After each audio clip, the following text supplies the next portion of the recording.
Top of the top. What up? What up? We live for real. It's Friday. What's good? Y'all already know what's up. Episode 809. We up. We up. Tell the rest of them stay asleep, man. What's good? What's up, y'all? What it is? Shout out to the family, man. What's up, Boulevard? What up, bro? Shout out to the family, man. Shout out to everybody that's in attendance, man. Y'all know we back on that TGIF. We back on it. What's good? A lot to talk about. Y'all already know. As soon as I got off yesterday, homie hit me up, told me Rich Homie Quan out of here, man. You know what I'm saying? So we're going to talk about that. But it's funny, right? I was just talking about Rich Homie Quan yesterday. So being that I was already talking about him, when I got the word he died, I didn't want to run and just do a live and report the news because I already was talking about him. You know what I'm saying? But I didn't know he was going to die. We're going to talk about it, and we're going to take a look at it because what I'm saying, this is what I'm saying, right? Rich Homie Quan should have never left Rich Gang because after he left Rich Gang, he went down the gutter, right? I'm also going to show you again. We're going to go back into it again, and I'm going to prove to you again that ATL rap is done. The rap game is over, and ATL is shut down, all right? It's not just about ATL. It's about rap. It's about black culture. It's being shut down, all right? All this means something. So I'm going to get into it in my opinion. That's it. So good to see everybody here this morning. What's up, y'all? What's up, Kim Luda?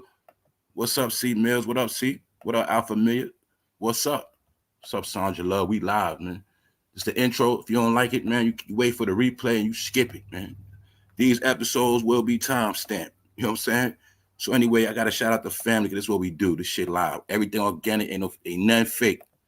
So anyway, y'all waited long enough because I had to put it together, right? Y'all know I don't do that half-ass, you know what. So yesterday on this, was already talking about Rich Homie Quan. So let's go today because y'all know I got a lot to talk about. We also going to talk about how the New York City mayor, Eric Adams, he's going to jail. The feds on his ass. But on this channel, I already told you that. Told you he gonna get his day.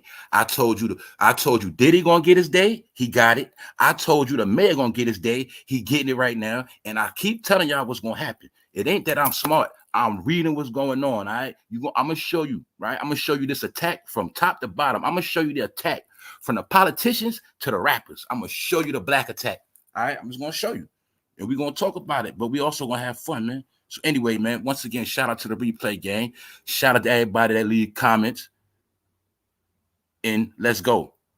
All right, let's go. So anyway, y'all heard the rest. So now you know what it is. Rich Homie Quan should have never left Rich Gang. That's the first thing I'm gonna say. Because after that, he never got back in position. Plus, we going back at a time when Atlanta started to go to another level. This is when they had the game. They had Rich Homie Quan, Future. A lot of things tied up into this too. This is also what I wanted to show to y'all about. This was the start of the end of R&B too. That's something I never spoke about too. What killed R&B was when rappers started singing. That's what killed R&B. Get it? So like one genre killed the next genre. You know, put it like this. What's up, Barbara Floyd? Thank you very much. The rappers, see, when Future and them started singing, Rich Homie Quan, that killed the R&B game because women started liking, you know, the nice melodies. But then when they wanted to kill the singer rappers, they killed that with drill. Drill rap was the rap that killed everybody. You know why? The old heads couldn't do drill rap. The singer rappers, that was not their lane. So I'm telling you, drill rap was the demolition of rap. It was meant to be reckless, chaotic, and crazy because that's what was going to destroy the game. So the drill, because I remember when drill rap was rapping, I said before, I remember Yo Gotti dropped the album and that shit had flopped. But the drill rappers was winning. And that's when I said, yo, you got rappers with no name. They doing more than Yo Gotti right now. And during that whole drill rap, you'll see a lot of people were scared to drop music. So I'm going somewhere with it because Rich Homie is one of the ones that changed the game. Thank you very much, Kim Luda. Thank you very much. Always supporting the channel. So we going back into a time, man, early 20 teens. But the point is, right, this is when Atlanta was in a prime. And, you know, like a warehouse factory. They was pumping out them rappers that was coming with them hits. So we also know, see, this is what we was talking about with that wave. This the wave of Trinidad James, all of that. You know, this one Atlanta was at the top. Young Thug, Gucci Man. But they did some of the same thing New Yorkers did, meaning they got the game, but then other things started happening. You know, they started beefing with each other. Same old shit, the rap program. All right, so we're gonna get into it. But right now, like I said, boom, he should have never left Rich Gang. And y'all also know they were supposed to do a lot of music. So I don't know what happened. But we know all of a sudden, Rich Homie Quan, he left. Now, I don't know what happened. I don't know if Baby was trying to get him, but on some real talk, Baby was trying to jerk him. You know what I'm saying? Everybody know Baby jerk your ass. You know what I'm saying? I think Rich Homie Quan was with it. If I'm not mistaken, from what I know, it's not a fact. Nothing I say is a fact. It was said that Rich Homie Quan dad was his manager, something like that. And I don't think they wanted to deal with Baby because it wasn't worth it. So he thought. So people got to understand that too. You're going to see a lot of rappers that try to come out independent, but you're going to see they also disappeared because they didn't have no structure. See, I'm going to get into that thing with Baby, right? Like, Baby, he do jerk people, but you got to understand something about Baby, right? In this business, Baby make you a household name, man. So he got to get his cut off the rip. Get it? That's business. That's just how it go. When you come in this game, you're going to get jerked. Either you're going to get jerked, you're going to give something up, you got to do something. So Rich Homie Quan thought he was going to escape. He thought he was going to take his talents elsewhere. And once he left Rich Gang, he see it didn't work like that because he got blackballed. He didn't understand that Baby is the rap game. He's part of the rap game, all right? You got to, I done broke it down to y'all. You know, Diddy was a key point, Jay-Z, but Baby is one too, from the South. So once he went against him, that was it. What happened when Lil Wayne called himself going against Baby? Somehow Lil Wayne got his tour bus shot up, right? I'll give you two different things. We spoke about it. Now, boom. Crazy when I go live, all this dumb shit, right? So, boom. I spoke about how before, when Lil Wayne was trying to leave Baby, before he was hanging in New York. Y'all remember that's when Jay-Z was trying to sign Lil Wayne. But something happened. Lil Wayne went to jail. Then when Lil Wayne went to jail, he got back with Baby. Then when Lil Wayne wanted to leave again and get his money, next thing you know, his bus got shot up. You know what I'm saying? And yes, Baby did jerk the whole cash money. That's just what it is. So the point is this, Rich Homie Quan wasn't with it. So he called himself, I ain't messing with Baby. He called himself, he gonna do his own thing, go back to Atlanta. But when he went back to Atlanta, things never been the same. You know what I'm saying? We're gonna talk about all that because it's just funny. We were just talking about Rich Homie Quan. And it's funny, his name was just in the courts. It was just in the courts this week. So that's what I'm saying. I don't know if they planned on calling that man to the stage or what, but I do know one thing. The thing I know about Rich Homie Quan is this. He was just talking about how he want to have a conversation with Young Thug, and he ain't got no problems, and he ain't got no grudges. He was just saying that in the interview. This was funny too, what I've been noticing about Rich Homie Quan. Now, we know he was out the way for a minute, but I seen him recently trying to come back out. And then as soon as he started trying to come back out, all this shit happened. Now, I'm going to say this. Maybe he should have also waited till this Young Thug case was over with. Because I keep telling y'all the way this shit work. People going to try to get clout on certain situations, right? Meaning, Rich Homie Quan was landlord all this time. He know Young Thug was in court. He know he had beef with Young Thug. But Rich Homie Quan also tried to capitalize a little bit because he started doing interviews since Young Thug been in jail. He started sticking his head out more. He wasn't doing that before. So I'm not stupid to a degree. I know how things go. Also, I'm not saying that, look, man, they say he died over overdose. I don't know how he died. I wasn't there. I don't know. But the thing is this, right? If he would have stayed with Rich Gang, I think he'd have been all right because his money would have been straight. And the thing is, when he went back to Atlanta, his daddy got shot up. You know what I'm saying? And he started going left. And that was the scare his ass. And ever since then, he wasn't the same after his dad got shot up. So anyway, let's look at Rich Homie Quan net worth. He was worth, he died with 3.5, man. That's all his valuables and everything. That has nothing to do with just cash. Get it? So that's his whole life, 3.5. And some of us would say that's good money. It is good money, but when you're a rapper, it's not enough. It's not enough. You know why? Because his kids are gonna still be regular one day, and they're just gonna be regular. You know what I'm saying? Because that's not no generational wealth. So we looking at everything on the back end with the rap game too. How a lot of moves was made. People had choices. People did certain things. People got their. You're gonna see everybody gets their fame, and then it goes away. That's how it go. Everybody get their fame, then it go away. Hold on, y'all.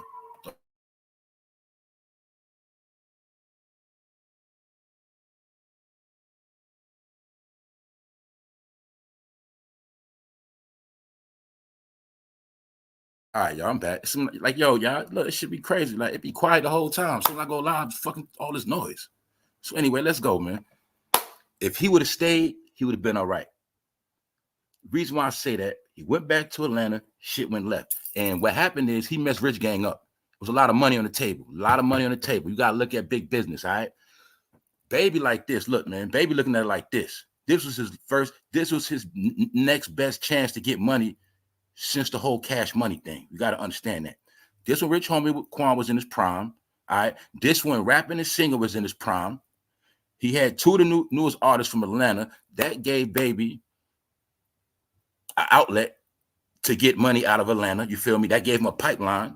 Meanwhile, you already know he had lost his real talent. Baby ain't had no real talent. So that's why Baby was happy, because he like, yo, he finally got some talent. Also, another thing, Baby only got Young Thug because Gucci Mane went to jail. That's another thing. You know what I'm saying? People forget that. Young Thug was Gucci Mane artist. Migos was Gucci Mane artist. He went to jail. He sold his artist. That's what happened. You know what I'm saying? So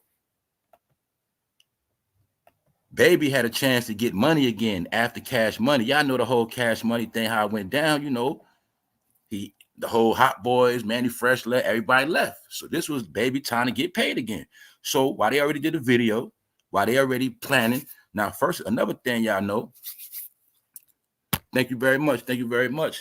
Salute Conspiracy Beats. Put it like this, right? In the game, once they was working on the album, I know they had a budget. And I'm pretty sure Baby had some shit lined up, millions on the table, because I know how it go. You know what I'm saying? So Baby probably got shit set up on the table. He come at Rich Homie Quan, long story short, he don't like the deal, he just leave. So you got to understand in the world of business, man. A lot of y'all know this, but I'm still talking about that rap shit. Like, when you down with the program in the beginning, and bros go talk to them executives, and they get that deal on the table, negotiating. They trying to lowball me out in politics, trying to get it up high. Now, next thing you know, I might got 20 million on the table. Now you talking about you leaving. That mean that whole deal collapsed. So you'll see after Rich Homie Quan left, Rich Gang died. They never was able to do nothing else. So I'm pretty sure it was a grudge over that. And I'm not saying it got nothing to do with this, but I had to go into it because that's when Rich Homie Quan life started going left. You know what I'm saying? He started going left. The whole time he was getting the shine on, but we also gonna look at what I was telling people, man. We was looking at a lot of fame, man. So we're looking at when Atlanta had the game, but like I said the other day, Atlanta had the game, but guess where the game died at too? When hip hop ended, when all this shit is rewritten and told, it ended in Atlanta, period.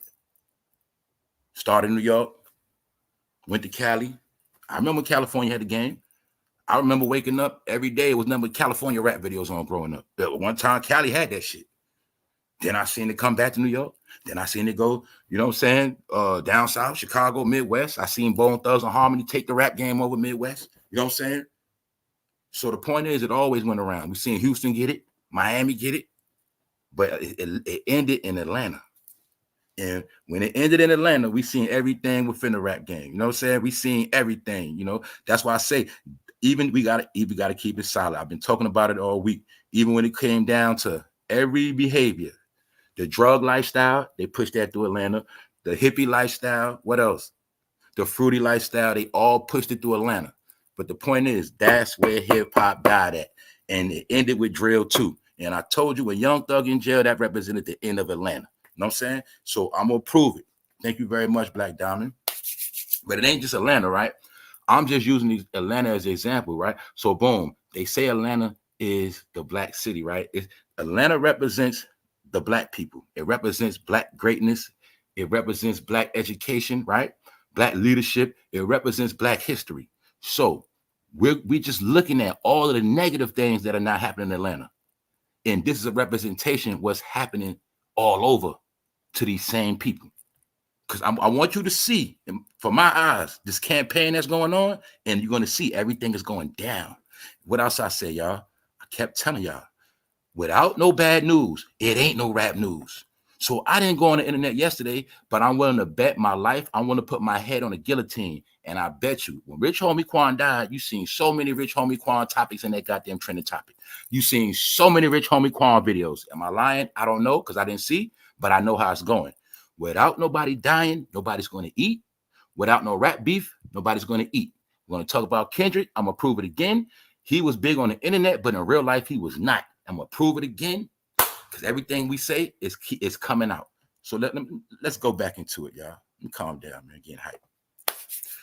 Rich Homie Quan, the Atlanta rapper, known for trap jams like Type Away, dies at 33. Say he's known for trap jams. That's another thing, right? That's how you know who's who when they talk about you in articles. They're really saying he's a nobody. They're really saying Rich Homie Quan was a nobody. All right. That's why they say he's known for trap jam like type of way. You know what I'm saying? They say he made trap music, trap jams. See, they didn't even say rapper Rich Homie Quan. That's how it go. All right. That's like their little way of saying he was a nobody when he died. Because he left Rich Gang, he would have been bigger than what he is. So we're gonna get into that. So just want to look at right here. During that time, Quan ended up in a feud with his old collaborator, Young Thug, who, along with rapper Gunna, were among a group. And y'all know that. Indicated on charges of conspiracy to violate Georgia's RICO Act and also accused of participation in a criminal street gang. Quan said there was no beef between him and Young Thug and was open to having a conversation with him if the opportunity presented itself. Now, you know Young Thug in jail, so that wasn't going to happen. But now I'm going to show y'all. And that's right there was Gunna. That's when they had the Rich Gang right there. It was supposed to be Gunna, Young Thug, and Rich Homie Quan. Rich Homie Quan, he bailed out. So that's how I already know it was money on the table. And this is before Gunna blew up. All right. So this is the point I'm going to prove now. Now, this is what I'm going to prove to y'all. And I'm pretty sure nobody spoke about it. He said he wanted to have a conversation with Young Thug. But we know Young Thug locked up. But it's something else he said. And this what he shouldn't have said. Boom. So people talking about Young Thug being treated unfairly. He said he hated to see Young Thug locked up. Added that rappers were being targeted by law enforcement. Yes, because it's over. It's a hit on rappers. Y'all gotta go. The rappers have to go. You influence the streets. It's a war in the streets. The streets gotta go. The streets is dead. So we gotta lock up the people that make the soundtrack to the streets. See, the rappers make the soundtrack to get the niggas hype. So we'll shut rap down and then we shut the hood down. Let's go. So this is where he messed up at. He said, I wouldn't say unfairly targeted, talking about Young Thug. He's saying, I'm not saying Young Thug was unfairly targeted. He said at the same time, some of these rappers are putting guns in a video, and you know, it's like social media. It goes back to the social media thing. So he basically was saying, I wouldn't say Young Thug was targeted unfairly. He brought that on himself. Basically saying, you know, these rappers be putting guns in a video. He basically was trying to tell on Young Thug without saying it. But he was talking sideways, all right? That's what he was doing. Because you know why he was talking sideways? Because at one hand, he was saying, I don't got no problem with Young Thug. You know, I want to talk to him or whatever. And I guess they asked him, like, you know, do you feel sorry for him? You think it's wrong how they treating him? He said, nah, I don't think they're treating him wrong. You know, they be putting guns in their video, basically saying they don't want to be trying to act hard, like they going to shoot niggas and all that. So he was being slick talking at the same time. Because remember, Rich Homie Quan Pops got shot 4 times in his own barbershop right after he left Rich Gang. So I'm pretty sure this is something going on with this too. Another thing we got to remember, we don't know if Rich Homie Quan was going to be brought up in this case somewhere down the line. We don't know that. That's another thing. See, Young Thug could know what we don't know. He got lawyers. So they could already knew that somewhere down the pipeline, Rich Homie Quan going to be on that stand. Get it? So I'm not saying nothing. I'm just reaching. I ain't trying to start nothing, but I'm going to speak my opinion, right? Because this entertainment. People don't understand. So I know some of y'all do. Man, do you know how easy it is nowadays, man? I kept telling y'all, people move different now, man. Do you know how easy it is for somebody to run up on Rich Homie Quan somewhere, in a room, a crib, wherever he at, run up on him, run down on him, put guns to his head and make him do some fentanyl real quick, make him do some tainted fentanyl and some blow, put guns to his head and say, you're going to hit this dope right here. You're going to do this shit, make him do all that shit. You see what I'm saying? That's how easy it is, y'all. I'm not saying that's what Rich Homie Quan did. I'm not saying that's what happened to him. Also, Rich Homie Quan could have been super stressed and he couldn't take it no more. He just OD'd. I think he was going to get called on that stand. That's what I think. I'm willing to bet that shit going to come out that he was supposed to appear in court. I'm willing to bet. Know why? Because there's no coincidence. He was quiet all these years. Now, little by little, while Thug in court, he come out doing these little interviews. And I don't even know what he was saying in them interviews. I don't even know that part. I ain't keep up with it. But I'm pretty sure he started to become a threat too. Because he left Rich Gang, his dad got shot up, and you gotta remember these things never got solved. So let's also not play stupid, all right? Young Thug from Georgia, Rich Homie Quan from Georgia. They had a major public beef. I'm pretty sure when Young Thug got locked up or they was investigating him, I'm pretty sure the government, the police, went and questioned Rich Homie Quan a long time ago, period, and just asked him some questions. You know, is it true you had beef with? They're gonna ask all of that. So I know they questioned him before. But the thing is, it's no telling what he was going to do. Because I was just talking about this fool yesterday morning. I get off the live, I get word he dead. Come on, man. Come on, man. That's just how life work, right? That's just how life work. Rich Gang. You know what I'm saying? But look, here you go right here. Thank you very much. Thank you very much, Farmer G. Also, I forgot to say yesterday, I forgot to shout y'all out, man. The two people in the chat that I saw yesterday, when I was showing that picture of that statue, that brother, and I was talking to the conscious people that I was, you know, the sleep conscious people that we always talk about Africa. I was talking to them when I showed that statue. I was like, I bet you I don't know who this is. And I seen two people. I seen a woman and a man in this chat, and they said the name. So I want to shout y'all out. Y'all was on point. Y'all was on point yesterday. Thing is, right? Let's go back. Pardon me, y'all, sidebar, right? Because some things I got to say so I won't forget. Rich Homie Quan dad shot in Atlanta robbery attempt. There you go right there. Atlanta rapper's father shot at barbershop. This is what I wanted to show y'all. That's why I had to mark it. His daddy got shot damn near 10 years from today. You want to be technical? What's that, y'all? The 20, not about 10 years and what, 23 days? Approximately 10 years and 23 days. He gets smoked. And I ain't gonna say he got smoked. He OD'd the same month his daddy got shot up. Just 10 years later. 2014, 2024. So that's why I was like, yo, I'll be catching all that little stuff. Rich Gang. Meanwhile, baby be in the cut. So as you see, right? Quan said he stepped away from Rich Gang a little bit to focus on a solo tape in March. See that? He didn't know the game.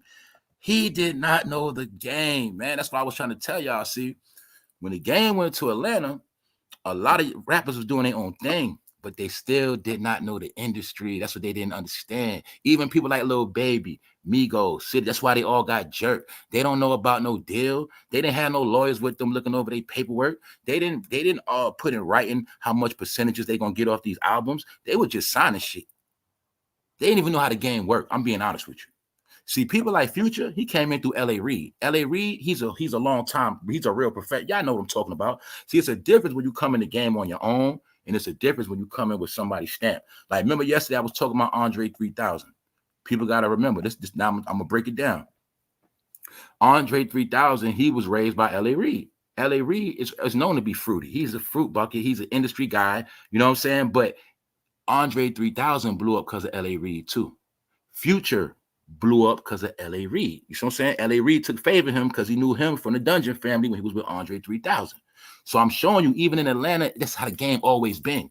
The real celebrity rappers that go through the proper channels, meaning they're signed to real labels, Universal, Sony. I'm just giving examples. Those guys understand. That's why I told y'all certain rappers gonna always be around. Future, you know, certain rappers, you put it like this. You see Baby, right? Baby don't make no music. Whatever you want to say about Baby, he's always going to be relevant. And if Baby want to sign somebody and drop some shit, he can do that because he's a real industry honcho. He's just in a cut.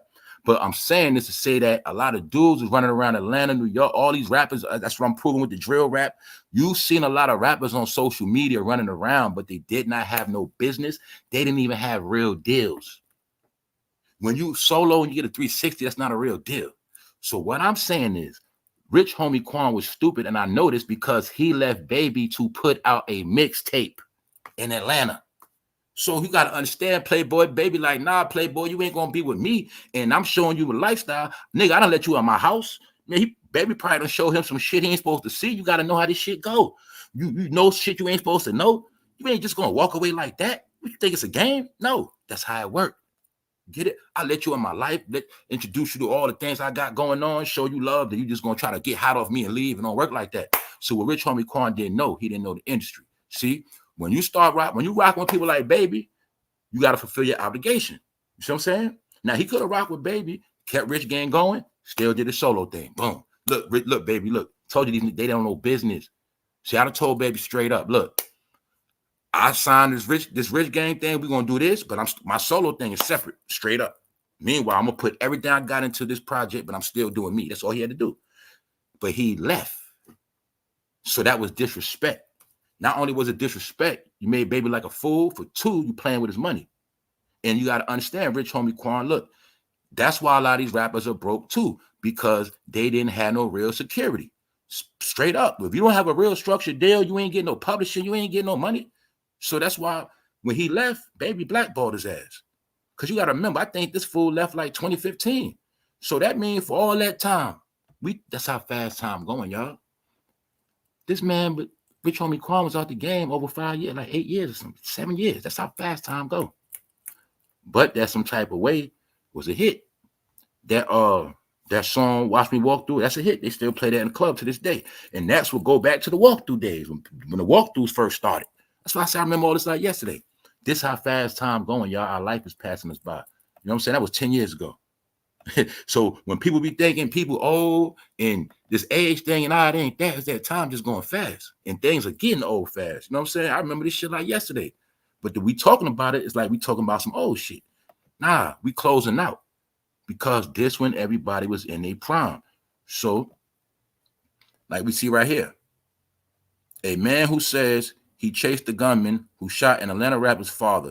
People in the Northwest Atlanta community say the victim is Corey Lamar, father of DeQuantez Lamar, who is also known as Rich Homie Quan. And you got to remember, too, now, when his daddy got smoked, I don't think he got no revenge neither. And his dad ain't dead. See, I ain't know if his dad was dead or not. His dad, allegedly, from what I seen, his dad didn't die.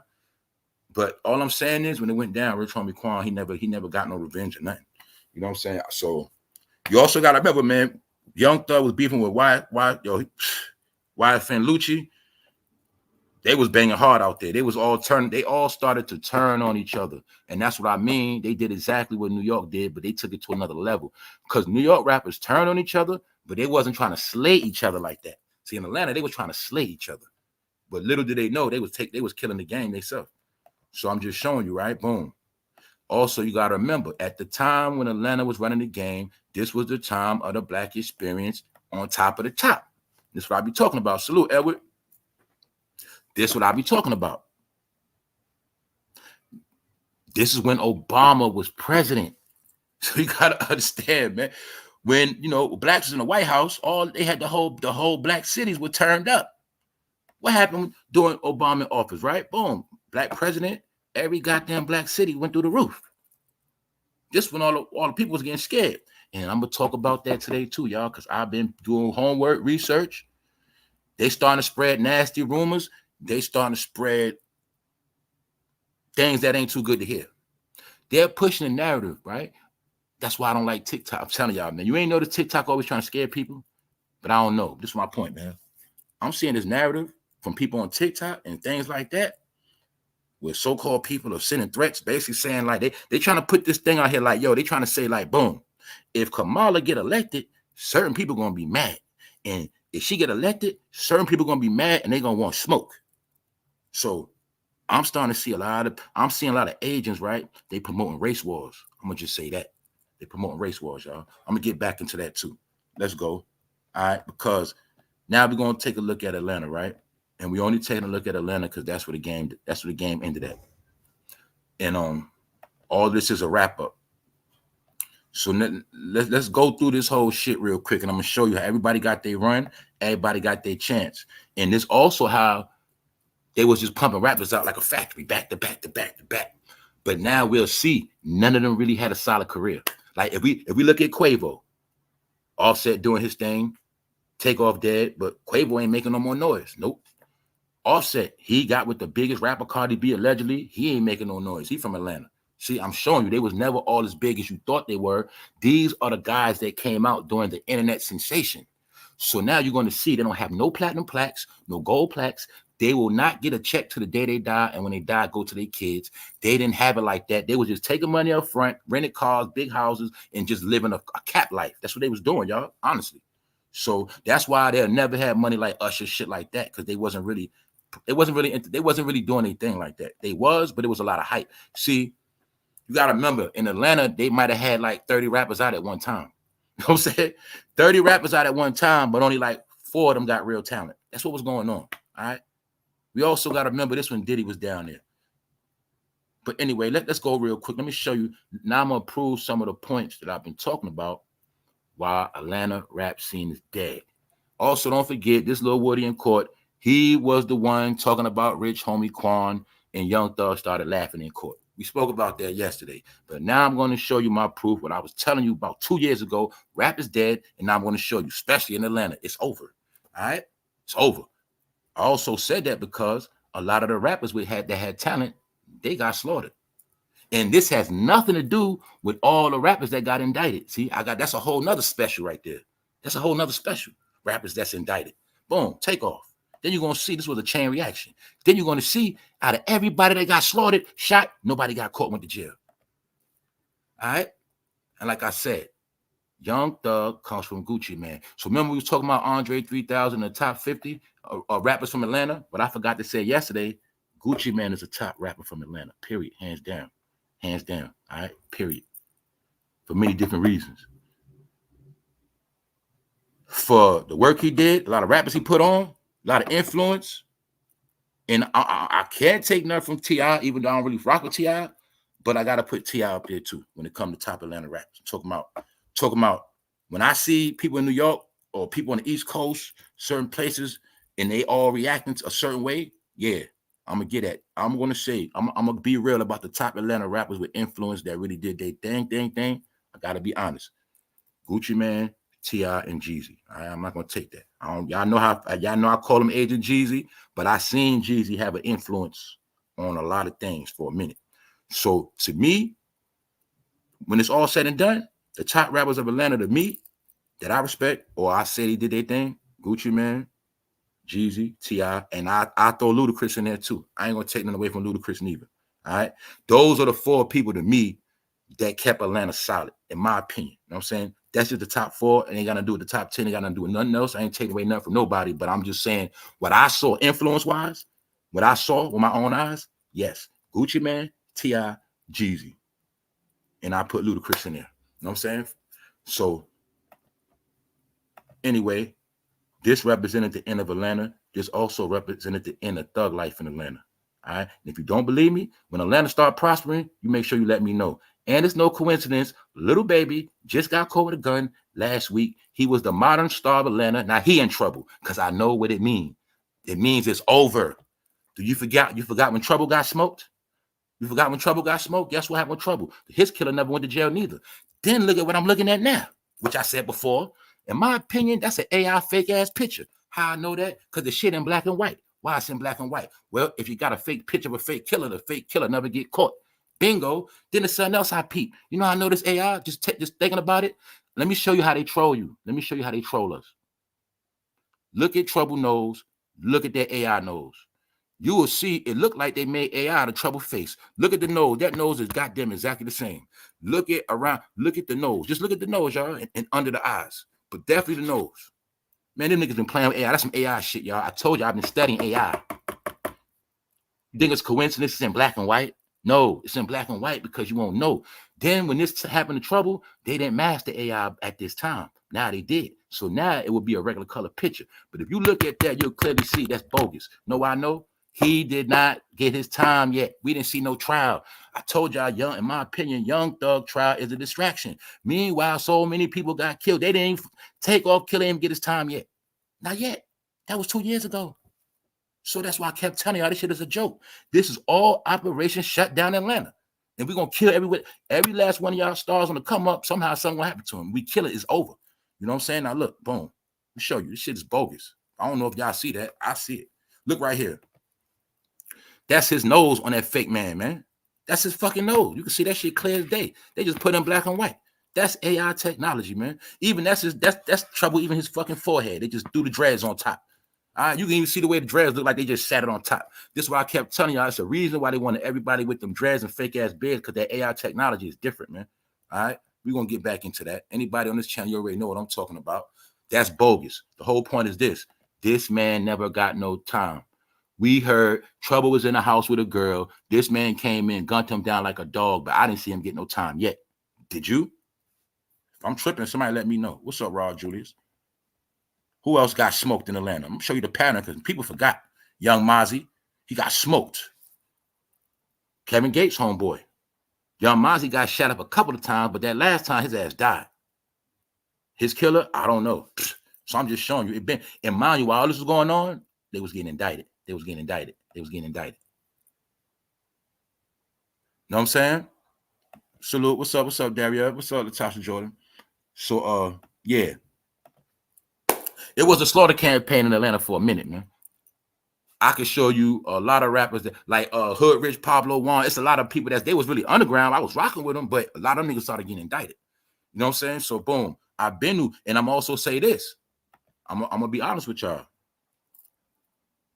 When Chicago people started coming to Atlanta, that was also to help to destroy it. Then y'all gonna see. For my people that's from Atlanta that live down there, y'all know what's up.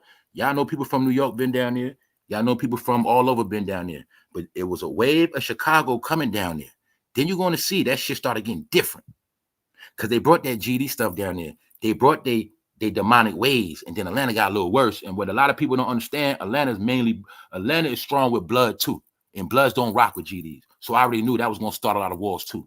Plus, Chicago and Atlanta, that's two different dimensions. All right? And they're going to come from Chicago. They're going to think they're green in the South. And the Atlanta boys going to show them how they get down. So that's why I knew it brought a lot of tension and beef. That's what that King Von shit was about. Coming down there from Chicago, thinking you're going to come out there with the Chicago shit and you're going to get dealt with. And I done told y'all a million times. And I got love for Chicago. But I'm telling y'all, Chicago, when y'all leave Chicago, that shit don't fly no more. Especially when you're on the East Coast, it don't fly. I seen it with my own eyes, all right? Blood rule the East Coast, other things like that. You know what I'm saying? When you come to the East Coast from Chicago, you got to walk light. Meaning you ain't going to bring that Chicago shit, just like y'all ain't going to let nobody bring that East Coast stuff. So when they went down south with that Chicago shit, that's when Atlanta went to another level, man. And I also think a lot of them people that came down there was agents, man. That's why I told you. When I said I think Atlanta is the home of black agents, I'm not lying. FBI headquarters is CIA, whatever, in Virginia, wherever it's at. I think the black department is in Atlanta. Y'all think I'm playing? No, the home of civil rights, the home of all the black colleges, the home of fraternities, and I think it's also home of the black agency. That's what I think, man. Because when that rap shit was going on, there was a lot of drugs moving, a lot of people was getting turned out on a lot of things was going on. So like I said, boom. This right here, this also represented the end. Now, y'all know I've been talking about NBA Youngboy. What I spoke about, did a whole live on it, the NBA Youngboy effect. And what I was trying to tell these people, man, people have no clue the influence this little boy had for a long time. A lot of y'all just finding out about NBA Youngboy a couple years ago. He been doing this thing for a minute. Since I know for a fact he had influence heavy. I say I knew since like 2016. You know what I'm saying? I knew he had influence back then. So a lot of people don't even know he was behind King Von in this whole shit. Because Quando Rondo was his artist. He was the one pulling strings the whole time. He the same fool that had John Morant dancing on car. I'll tell you, NBA demonic spirit, this nigga demonic spirit, that nigga manipulated a lot of people. He finessed a lot of shit. People forgot he was from Louisiana. All right. People forgot when this nigga came home, this nigga NBA Youngboy took pictures in straight demonic shit. Black nails. Nigga was looking like he was goddamn down with voodoo. He let it be known. He did work magic. That nigga ruined mad black people. I told y'all, NBA Youngboy is the reason half of the world rocks nappy hair. Whether you know it or not, I'm going to tell you what it is. NBA Youngboy made the nappy taper popping. You know I know? Because y'all know I worked in the shop. I remember when it first started. I remember when the sponge was first created. I remember when every young boy and every grown-up was coming in talking about they want to sponge their hair, and I knew it came from NBA Youngboy. You know I know? Because I remember when he first grew his tape out, his shit wasn't even nappy at first. So I remember he started the whole shit. So now, right, I'm watching TV. Remember I was saying everybody rocking these. I'm watching every sports show I was watching, NFL Network, every black man had a nappy head. I even seen Michael Irvin, he's in his 50s. He had the nappy head fro style. I'm like, why are y'all wearing nappy heads now when y'all wasn't before? But y'all don't understand. It's a narrative. But all I want to tell y'all, it was NBA Youngboy that made that shit famous this time around. Mind you, nappy heads was always in style back in the day. Dreads, nothing new. But he made the nappy taper famous. That's NBA Youngboy. So I watched him influence the whole world. And it was King Von and Lil Durk that had all the young boys twisting their hair. They brought that from Chicago. All right, that's where that come from. As you see, the twisties. But I showed you they were Shirley Temple curls. It's just that a white person do it, they have Shirley Temple curls. A black person do it, it looked like that. I already showed y'all that. They bought that. All right, I'm just being honest. But my point is, King Von and them brought that shit to Atlanta, but they didn't know. I would tell y'all something, man. When y'all gonna learn, man? It's all this shit is old school. Jeezy told you. If you think the country, he said you think we country, nigga, hee-haw. You know what I'm saying? He said we got this shit jumping like a seesaw. Long story short, a lot of people don't know. I know plenty of people from up north that got slaughtered in the South because they just didn't know what time it was. You know what I'm saying? You don't know down south, man. They ain't gonna do a lot of talking. They just gonna do a lot of double crossing, but they really just gonna do a lot of shooting. They ain't gonna do all that. So when you come down there with all that tough guy shit, I'm from Chicago, I'm from New York. They don't care about that shit, bro. That's old shit. So what I'm saying is, King Von and them came down there with that shit, and that shit started more wars and more beef. You feel me? And that's why what I told y'all, everything goes in circles. So we seen Atlanta winning, we seen them at the top, but now that shit ain't nothing now. Because I told y'all, the Klan runs Georgia. That was an operation. That whole rap shit stimulated the Georgia economy to another level. I'm pretty sure the rappers in Atlanta made a whole lot of money for those goddamn white people because they let it rock. They let it rock. They was eating off the shit. Taxes, get it? Property, businesses. Every business that boomed off rap got taxed. Every strip club they went to got taxed. Every restaurant got taxed. It made people from all around the world come there, buy apartment, real estate. If you took everybody from Atlanta that's not from there, if they would have moved, that shit would have been empty. Don't you understand that? They knew the rent that they wanted to charge, those new laws, all that shit they got popping, man. They knew the regular people from Atlanta wasn't going to be able to afford all that. So they started this rap campaign to get everybody to move down there because they got rich off everybody. It stimulated the economy. Rap was the economy stimulation for Atlanta. I bet you one day they're going to tell us a story about how Atlanta rap scene generated $300 billion. They're going to tell us one day, watch. You know I know? Because I studied the shit. Because that was the whole purpose why they had Freaknik. Atlanta wasn't making no money back then. Told you we know the history of the shit. It was always oppressive on the blacks, man. Period. But they understood the economy wasn't making money like that. Florida was getting the money. New York getting the money. LA getting money. So Georgia said, man, we got to get some money, man. You feel me? We just known for these different things, but when they did Freaknik, it was really a big promotion and introduction to Atlanta. And they knew everybody that wasn't from Atlanta that visited for Freaknik, they knew one day your ass was going to move there. And that's what happened. That's what happened. And that whole Freaknik was organized by college students because the college student job was to organize it to get people to come there. It was a government thing. Bring the money. When they shut down Freaknik, had everybody stuck in traffic, all that was on purpose. The black dollar moves economy, man. So Atlanta was the black city, but it had to be marketed for everybody black to come there so all the white people could get rich off the black people. Who was going to go to the Atlanta Falcon games? Who was going to buy the tickets up? Who's going to go buy the tickets up at the Atlanta Hawks game? Before that, they wasn't selling. They wasn't doing too much. meaning they had to get bigger money. I peeped some of these states in the South. What happened? Some of these states in the South, what was going on, like Georgia, one of them, I'm telling y'all the truth. They was oppressing the blacks so much and trying to keep the blacks poor so much.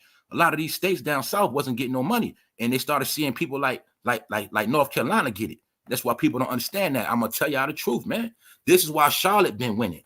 All right, Charlotte got money for real. Charlotte really been doing big things for a long time. But Charlotte's like Atlanta, but I know the truth. Charlotte Ben had more money than Atlanta. It just did. When you talk about black people, yes, it did. So now you're going to see that whole Atlanta movement, it was based on rap and entertainment.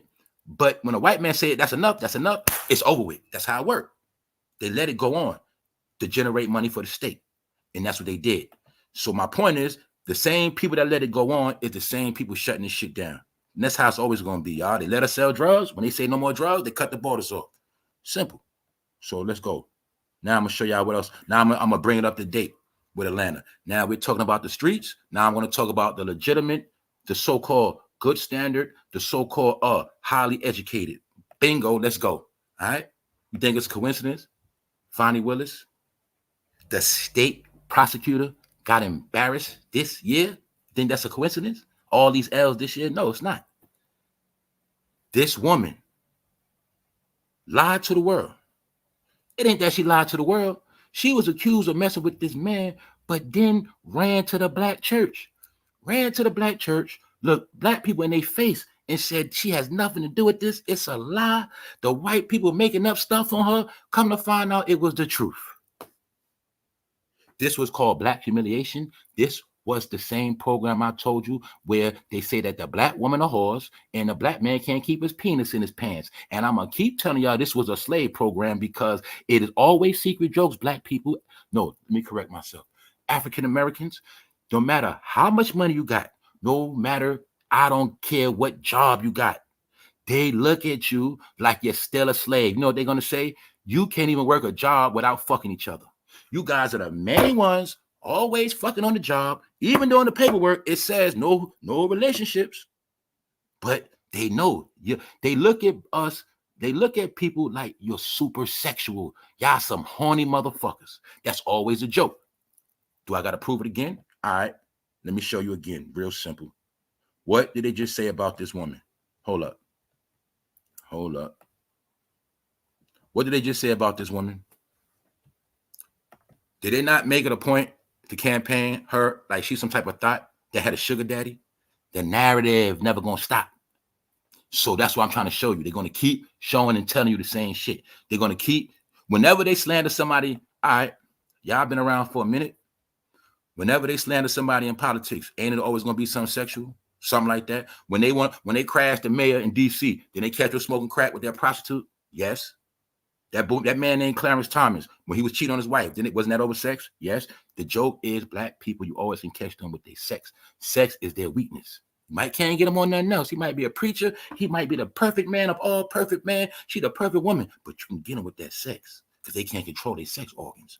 That's part of the joke. That's part of what go down. You know what I'm saying? And now we're going to talk about Mayor Eric Adams. And I'm going back to young rich homie Quan. We talking about the New York City mayor because I've been putting curses on this fool too. This is the fool that ruined New York, right?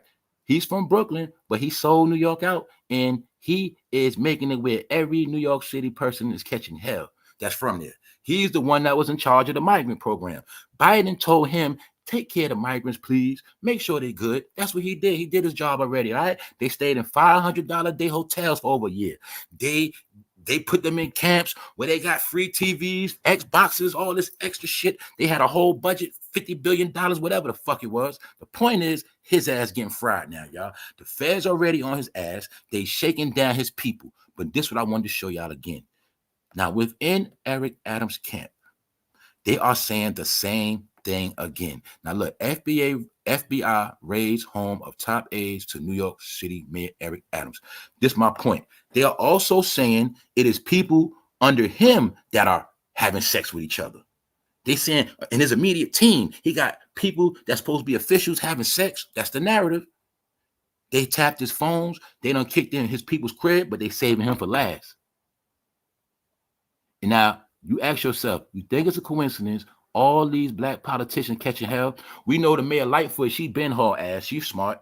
Then we hear more stuff about politicians getting caught stealing, scamming, scheming. We keep hearing this black. They are trying to show black people are even unfit for goddamn politics. Don't trust them. Don't fuck with them. Now, this is what I'm gonna say about her. I saw a couple of things yesterday doing homework. They're trying to push these narratives. Now, I got my opinion on who's gonna win or whatever. It's not about that, right? They trying to push a narrative saying that if she win, certain people not gonna be feeling it. And talking about, man, I'm just gonna say it, man. I'm trying to say it right, y'all. They spreading a false narrative, trying to say that if she get elected, black people are gonna start getting dealt with. They was trying to push a narrative saying if she get elected, certain other people gonna have a problem with that, and they're gonna just start clipping black people off, something like that. But I don't believe none of that. I also believe these are scared tactics. I believe people always gonna try to start this race shit. That's what they pushing on TikTok though. You ain't noticed, y'all still ain't noticed that shit. When you see any TikTok video, it don't seem to you like somebody's trying to brainwash you. Hey, listen, guys, I'm gonna tell you guys something. Hey, watch. That's how TikTok is. That shit is fake. To me, it's all agents and government people on there to start shit. I also look at TikTok is designed to fucking scramble your brain. But I'm gonna say this: they are pushing these narratives of race war. That's what they're trying to push. But I already know it's not gonna work. So let's get back to this mayor, because he getting his issue. All right. The two deputy mayors are the highest ranking Adams administration officials yet to be ensnared in the federal probe into Adams' 2021 campaign. Now, mark my words on him. How this is going to pan out, which I already told you. This fool is the mayor of New York City. And I already told y'all, Trump is the real mayor of New York City. I'm also going to be doing a special on New York in the 70s. All right. And I'm going to break down to y'all the whole scenario of the different things New York went through to get up to date. And Trump started in the 70s. So I'm going to get into all of that. But Trump is really the mayor of New York. So you know what that really means, y'all, which y'all already knew? That means his ass going to have to go. All right? He's going to have to go, period. His job was to screw over the black people. That job is done. I'm also going to prove the point what I told y'all. The white man will look out for you. He will offer you a job to screw your people over. And then when he's finished with you, he's going to dispose of your ass. I'm going to get into that too this weekend. I'm going to break down how they use blacks against blacks. They use native against natives. They get you to kill your own. And then when you kill your own, they get rid of your ass too. Why? A person that turns on his own people is never to be trusted. They never got the story. That's why after Judas played his job, he ended up dead. People never got the story. When you put, that's like I'm the same way, right? If you the type to come around me and you're trashing your peoples, I don't fuck with you because you're not to be trusted. If you will disrespect somebody you say is your day one, if you will talk dirt about your goddamn whoever, you're vicious. See what I'm saying? It's people like that. So anyway, we're gonna get back into that. We ain't finished yet. Trust me on that. Hold up. Let me go back to this because I wasn't finished with this neither. Boom. Now you see the program, right? I said if Rich Homie Quan would have stayed with Rich Gang, he might have been all right. Now, the question is also, why did he leave? Did he leave because he thought he was going to get jerked? Was Baby trying to get him? I don't know. But he left. It's like it was out the blue. He just left. So when I was talking about Atlanta, right? What happened to Soulja Boy? What's Soulja Boy, y'all? Is Soulja Boy not doing? Is he not tweaking out in the house still? When you see Soulja Boy, whenever he go viral, or whenever some shit with Soulja Boy, is it not Soulja Boy always in the fucking house? I kept telling y'all, man. A lot of people went crazy in the house. All these rappers became prisoners of fame. Don't forget, the goons try to come get Soulja Boy. He had to shoot his gun at his house too. They been trying to get him. That's why he been moved out of Atlanta. You know what I'm saying? That's what been going on. Hold up, who up in here? Yeah, loyalty is everything. What's up? Salute to the chat. TGIF. I'm reading. What's up? What's up, Black Diamond? Anyway, y'all, like I said, watch the show, man. Watch the election show, man. I mean, I'm gonna be honest, y'all. Like when I be on YouTube and them stupid ass ads be popping up, I hate that. I'm getting tired of that shit. I just can't wait till it's over. I just can't wait. If people get worked up for everything else like election, we'll be all right. Another thing, I was watching I was looking at something else, and a person did research. They said, this is facts. They say so-called black people get more upset with how they're treated by people than they get upset over their kids dying. Black people have been getting slaughtered, but they say that black people don't go hard for their own getting slaughtered as hard as they go towards not being treated right. And it was a list of all the things that, and it was like the top priority. Black people care about how they're being treated. These are facts. You know what I'm saying? So anyway, we're gonna get back into that. So I'm going somewhere with it, because I'm gonna show you now how the rap game was over. Don't believe me though, right? Don't believe me when I tell you the rap game over. Don't believe me when I tell y'all all this shit came to an end. I broke it down from New York, the beginnings of hip hop, to how it died in New York, to how it left. All right. When Jay-Z stepped down from Def Jam, L.A. Reid, the one from Atlanta, the one that brought you Outkast, the one that brought you TLC, the one that brought you Usher. When Jay-Z put him in the chair, he started to run Def Jam. That is when Atlanta started to monopolize the game. That is when L.A. Reid said he will pick his favorites, and everybody else from New York, you will get phased out.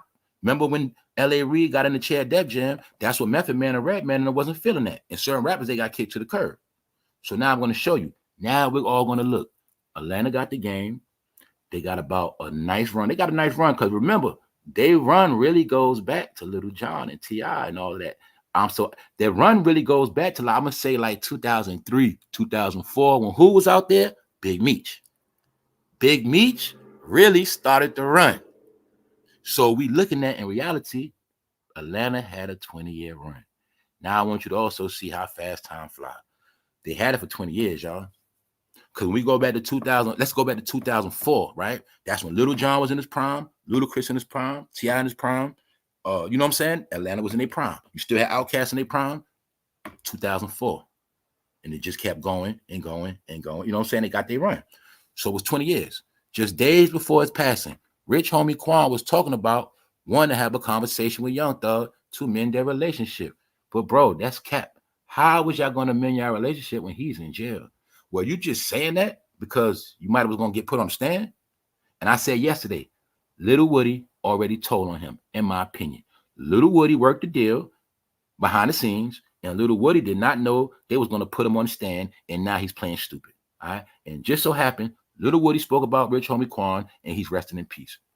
So I'm going to say Rich Homie Quan had some bad luck, because out of nowhere, he just kicked the bucket last night. You feel me? He out of here. Also, I'll show you how him, Young Dro, they look alike. They always looking alike anyway. Him, Young Dro, don't him and Young Dro look just alike? So that's what I'm saying. They started pumping out factories. But now I'm going to cut the chase, right? I'm going to stop the bullshitting. Now I'm going to show you why it's like that. This every city, mainly everywhere in America. Now let me show you something. Let's go, and I'm going to show you to your face what's going on. Because remember, right? He dead. We see everybody get slaughtered. Take off. His killer ain't get no time yet. This man, Trouble, he got smoked.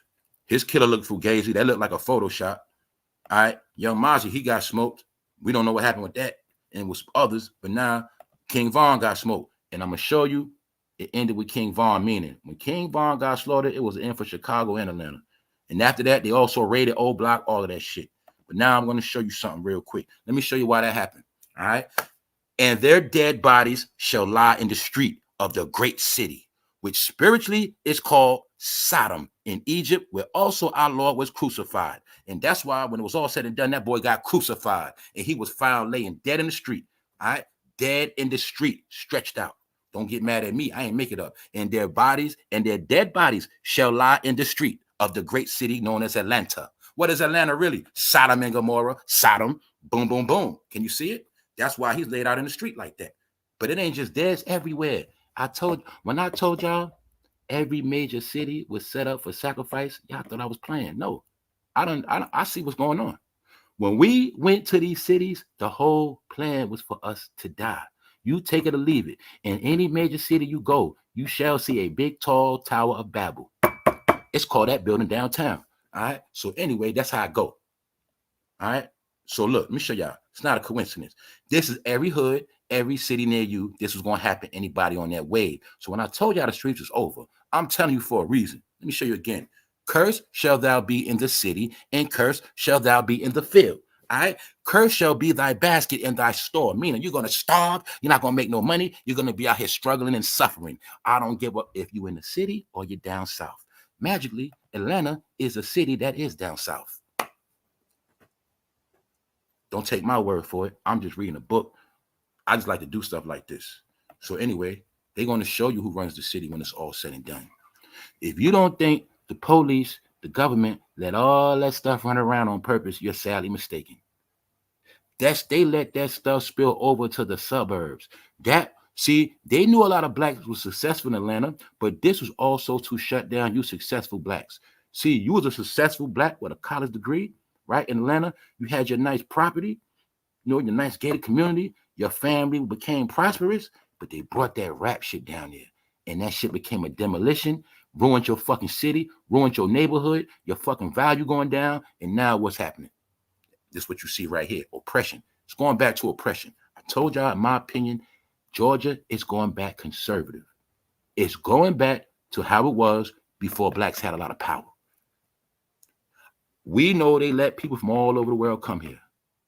I also know Atlanta has one of the largest African communities in America. That is a fact. So I know what's going on. They're shutting the shit down in its own way. All right. And that's why when King Von got stretched out, he was still walking around.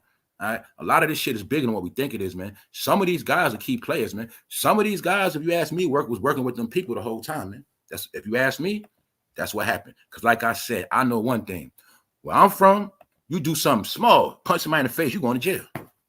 You're going to need a bond, all that shit. I've never seen so many people get smoked and a killer just walking around. I've never seen regular dudes posting $1 million bonds. I'm going to show y'all again. That's a Photoshop, man. It's not a real picture. When have you ever seen a man on the run or whatever, with a black and white picture? It's 2024, y'all. It's not 1959. What is a black and white picture for? It's called Photoshop, AI. You're not going to fool me, man. Like I said, man, that nigga in trouble got the same nose, man. That's a fake picture, if you ask me. And plus, we also know what? Ain't no man locked up for no murder gonna be smiling like that. This dude's smiling like he's taking a regular picture, man. Stop it. All right, just knock it off.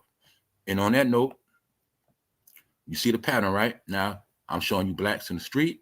I'm showing you politicians. The whole narrative is you put these Negroes in office. Look what they do. They're incompetent. They don't even know how to run a business right. See? They can't even do this right. Don't. And what y'all don't understand too, all of this is the last run. See, New York, we let you get a black mayor because we don't want to hear your mouth no more. You will never see a black mayor no time soon. This is what I kept trying to tell y'all about office. In my opinion, this is my opinion. They say, hey, guys, you will never see a black person in an office no more. All right? That's what I see, y'all. I don't know what y'all see, but that's what I see them pushing. All right? You will never see a black person in power again. This is the last run. You know why, y'all? Hey, we gave y'all a chance. What happened? Y'all didn't improve nothing. The peoples kept dying. You didn't do nothing positive. Nothing happened. Actually, we're going to blame you guys for destroying our cities. So you're going to get a little blame for destroying Atlanta, right? We're going to put it on you guys. You the one who took the job. We gave it to you to take the L, nigga. We gave you the job to take the bullets. When it's all said and done, you will be the mayor in history that destroyed New York. You will be the Negro in history for New York that brought black people down to a level so low they had to leave the city, leave everything they had and their forefathers established. Nigga, you did that. Then you had a homeboy that was a preacher that was robbing people in Brooklyn. You did that. So that's why I keep telling y'all, the white man, he owns the bag. He owns the niggas. He wants to do his dirt. That's how the world is run. He took the job. He wanted the fame that came with New York. They call him the hip-hop mayor. He was hanging out with the rappers. So when it's said and done, he's going to be labeled as the idiot that destroyed New York. And he's going to get the fuck out of here. All right? That's what's going to happen on every level. That's why they're trolling him right now. He's going through hell. They already embarrassed Kamala. I'm trying to tell you, why you think the number one agenda they pushing on Kamala is what? She's incompetent. They put the narrative out there. She's a thought. All of this. It's called slander on purpose. But they're really painting a picture saying, look, these people are incompetent on every level. Look, she was in position in Cali. She ruined Cali, putting that on her. Told y'all, man. It's a narrative. from the top to the bottom. Rich, poor, don't matter. Keep telling y'all. What else I'm gonna prove to y'all? Well, common sense to tell you. Don't you think all these guys took oaths? You don't think he's in a fraternity? You don't think he's a Mason? You don't think he's somebody behind the scenes that did with secret handshakes? So I'm gonna tell you what I told y'all again. These people don't care about that oath no more. All right, they look at it like the oath y'all took was not real, and they're not obligated to none of y'all. They look at it like y'all job was to sign up and do what you're told. And when they done with you, you're done. And that's how it go, Mr. Eric Adams. All right, that's how it's gonna go, Miss Fonnie Willis. Y'all just had jobs to do, and that's what happened. So meanwhile, they made sure they embarrassed all of them. And I didn't even have time to get into all the mayors that they accused of stealing, city officials accused of stealing. I ain't got time for all that, but I seen everything with a black face. So they're saying in 2024, these people are incompetent. You can't trust them. Don't trust them. Do not trust them. Whether they got a degree, don't trust them. Now, until other shit come out to prove it wrong, that's what it is. But as of now, the so-called black slander campaign is in full effect. I'm just gonna let you know that. Or is it a slander campaign, or are people feeding into these things? Are they falling a victim to their own ignorance? Which one is it? Because we let you run the city, lady, but look what happened to the city. Nothing. It was said that Miss Lightfoot was in Chicago doing all those good slayings of black boys. And it was said that a man named Trump asked her, do you need federal troops? And she said, no, we good. Continue on. That's what I heard. Next thing you know, King Von, he out there stretched out in the street. This one I knew Atlanta had lost it, man. You know what I'm saying? This one I knew they had lost it. And this one I also knew they was bringing a lot of bad energy down there. Because Atlanta was bad, but it wasn't that bad. But I'm going to show you again. Because remember, you know why I had to show you this? The main reason why I'm showing you this. Because Chicago, y'all was the main promoters of Demon Time, nigga. And they put y'all on the stage to take y'all little neighborhood bullshit, and they wanted to spread y'all gospel across America. They wanted to spread the gospel of the gangster disciple. They wanted to spread the gospel of the pitchforks up, the satanic niggas. And they did that. But I had to show you who got the victory in the end. Because niggas I seen claiming Demon Time, when it was all said and done, they was laid out in the street. And their dead bodies shall lie in the street of the great city, which spiritually is called Sodom, Atlanta. Sodomy in Egypt, where also our Lord was crucified. But this time, King Von got crucified. And after this, he became a god of the young boys. King Von, the new Pac. All right? Meanwhile, he got his timer cut off. Cursed shall thou be in the city, cursed shall thou be in the field. Cursed shall be thy basket and thy store. You will not eat, you will not make a penny. That's what's going down. So in the streets of Atlanta, niggas will never be able to sell no more drugs. You're not going to make no more money off rap. You're not going to make nothing. That ain't just there. That's everywhere. Everywhere. It ain't just here. I'm showing you it's the time we in. My opinion. All my opinion. So on that note, boom. Make sure I ain't missing nothing else. Now we got to talk about something else. This is kind of dry, but we got to talk about it. I'm going to talk about this shit. Dame Dash, 50 Cent. Dame Dash is still running his mouth, y'all. Y'all know I've been trolling Dame Dash, telling you the truth. We got to remember Dame Dash in history, y'all. We have to remember this, hip-hop history. Dame Dash is the first CEO in the rap game to be worth $30 million, and now he's broke. He is the brokest CEO in rap history. I just showed you, baby. He a CEO. He's still straight. Damn near every CEO is still okay. We even seen Irv Gotti ass limping. He even got a goddamn $200 million deal recent. Dame, last time I looked him up, he only had $100,000. Jim Jones, we looked him up, he had $400,000. The point is, 50 was trolling Dame, and Dame got in his feelings. All right? He got in his feelings. He called him broke. And he claimed he telling 50 he heard what he said. And Dame is basically trying to talk shit, saying, well, 50, if you the man, let's do a battle. Let's battle CEO for CEO. He basically trying to say, let's see who put out the best content. Let's see who put out the best films. Dame, nobody watches your shit, bro. Nobody watches you. You still wearing them old rock chains, bro. You supposed to have been got an updated rock chain. You were supposed to get the update 2024 version of the rock chain, but you're selling a percentage. He also tried to challenge 50 to buy the percentage from him. Oh, you think you the man, since you the man like that, buy this percentage from me. Dame is doing bad, y'all. And I had to use Dame as an example before because you have to understand, in rap, we were brainwashed. I'm mad right now. I want to smack the shit out myself. Dame Dash was sold to us as a smart, educated Negro that went to prep school from Harlem, and he was smart. Come to find out, he wound up being the dumbest motherfucker in the rap game because he's the brokest one. He's broken in the rappers. I just showed. Come on, y'all. We not gonna play. All right. So don't try to say this ain't about where you from. I'm gonna keep it solid. All right. If I just showed you Dame, if we know Dame Dash is from Harlem, and I told you he's worth 400,000, now Rich Homie Quan on his worst day from Atlanta was worth 3.5 million. So I need to understand Dame Dash. How did Rich Homie Quan die with more money than you, nigga? How? Because I told y'all, Dame was used to getting money from the white man.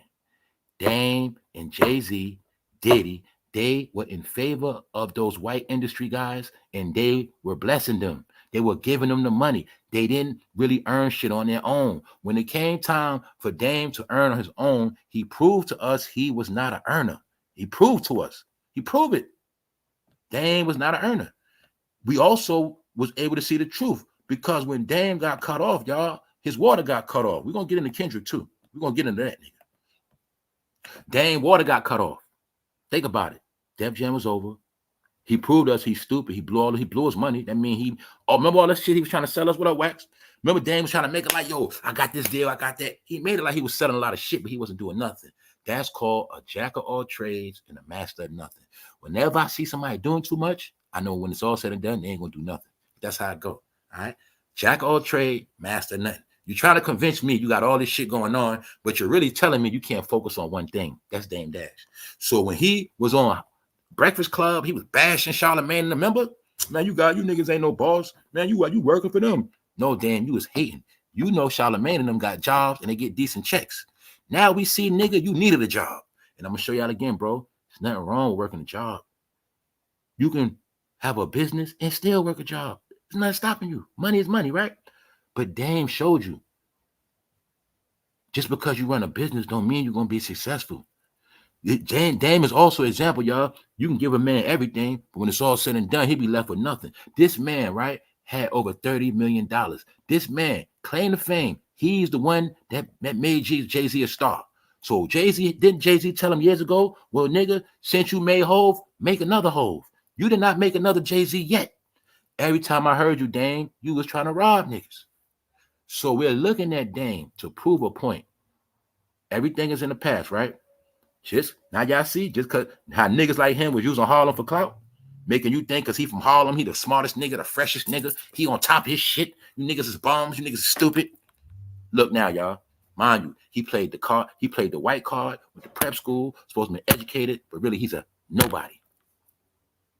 Because we see he couldn't advance. He could not advance. So he also threw a few shots at Jay-Z.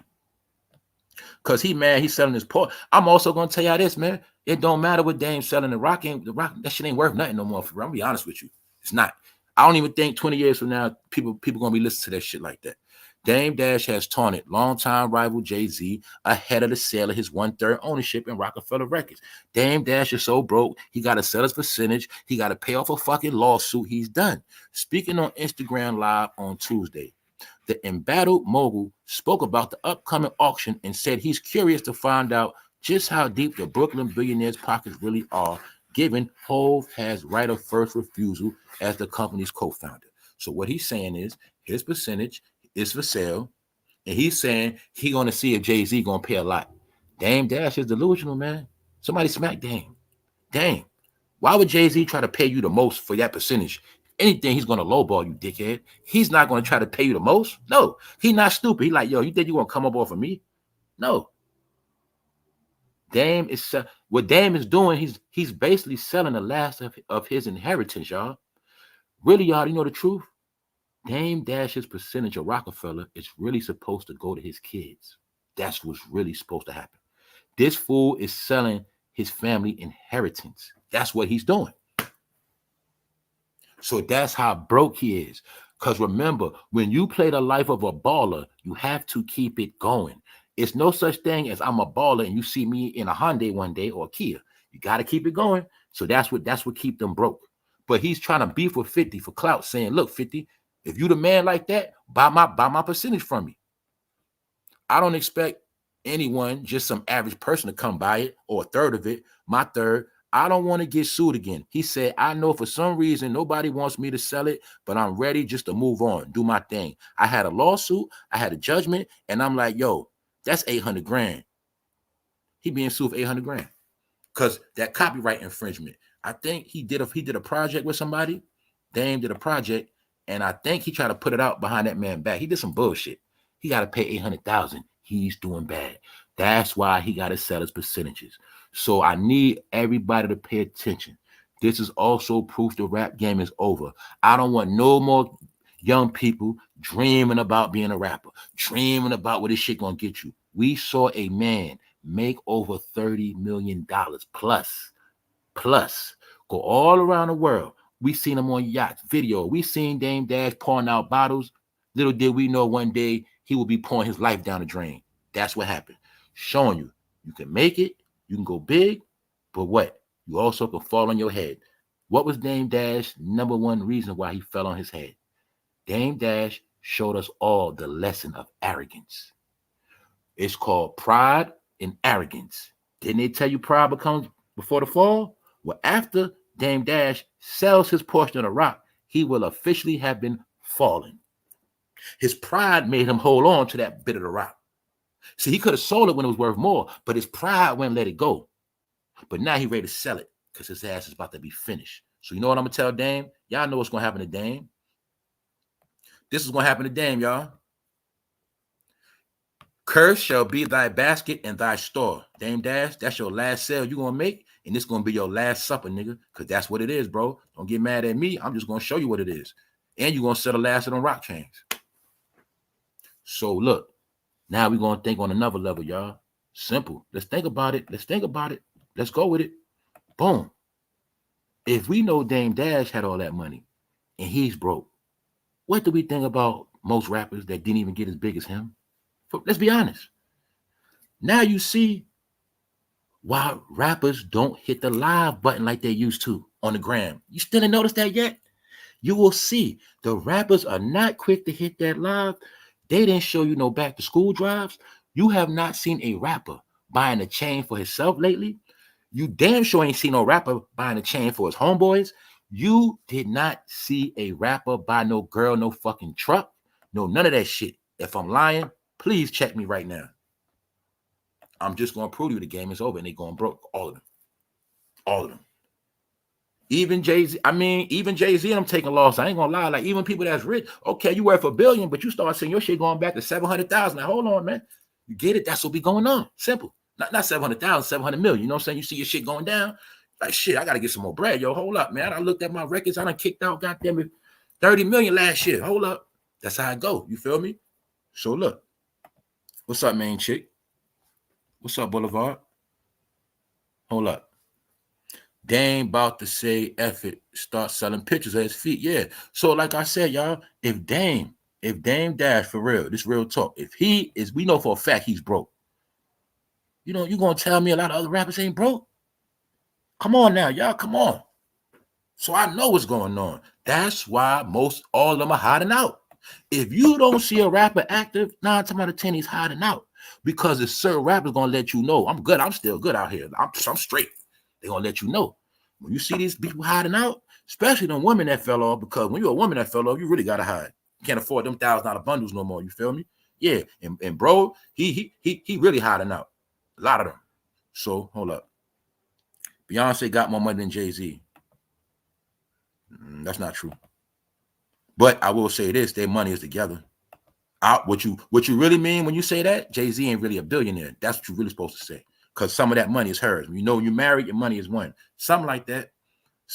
Plus, I ain't going to lie, they do that shit. They do that. They all fabricate their numbers. That's a fact, all right? It's just what it is. Nigga might be worth 600 million. Go ahead and put it at $1 billion. Put it at $1 billion. She really only got 3.5 million subs. Add another 3 million on that. They do that. Yes, they do. All right. They got 1,000 shares. Put another 2,000 on them shares. They got money for that. They got budget. They got companies. They got people all day that do that shit all day. That's how it go. You know what I'm saying? Got to stay in the limelight. Remember, they all had to race for trending topics. They all had to make sure they remained at the top. They got highly competitive. Social media made the game even. They all had to keep it going. So they also, the cheaters like Beyonce, they started getting them companies to push that shit. That's what happened, man. You ever seen, all right, boom. Some of y'all that be on the internet, you ever like you've been on certain platforms and they'll say somebody trending, you go look it up. And you like, man, this shit ain't nothing. What the hell is this? It's mostly fan pages. That's why the fan pages also make you go viral. They used to have 100 fan pages all day. And that's what make them go viral. You know what I'm saying? Boom. It's like, it's no different from if I paid 100 people all day to just share my stuff, push it on Facebook, Instagram, Twitter, your job, 100 of y'all to push my shit every single day. That's how I go, all right? That's how I go. Anyway, salute to the chat. Told y'all, man, King Von got stretched out in the street like a dog. That's Atlanta, right? So when I see Rich Homie Quan dead, it don't surprise me. It don't surprise me. You know why? Because we also know it's a junkie crisis. Young Thug would have never got clean if he ain't go to jail. Them young boys in Atlanta breaking in cars like crackheads right now. Period. You could be in your house sleep, man. Somebody run into your car. But the point is, they let all the shit go on. They let Future sing a song called Molly Percocet on the radio and played around the world. They never promoted. They never promoted drugs on that level. They have never done that. That's when I knew it was a government conspiracy. All right? Only the government will let you play that type of shit. Percocet. It's only one way to get Percocets. You got to get that from a doctor. How's he on the radio rapping about Percocets? Even though that song was a hit in the opioid crisis. You see how they troll Americans? While America had a junkie problem, opioids, they had a soundtrack to go with it. Molly Percocet. What that song really was about? Uppers and downers. That's it. Uppers and downers. They say in America, you either on uppers or you on downers. One of the two. Something like that. Hey, some people like coffee. Some people like to drink. Uppers and downers. Something like that. All right, so boom. Go back to this because I don't want to miss nothing.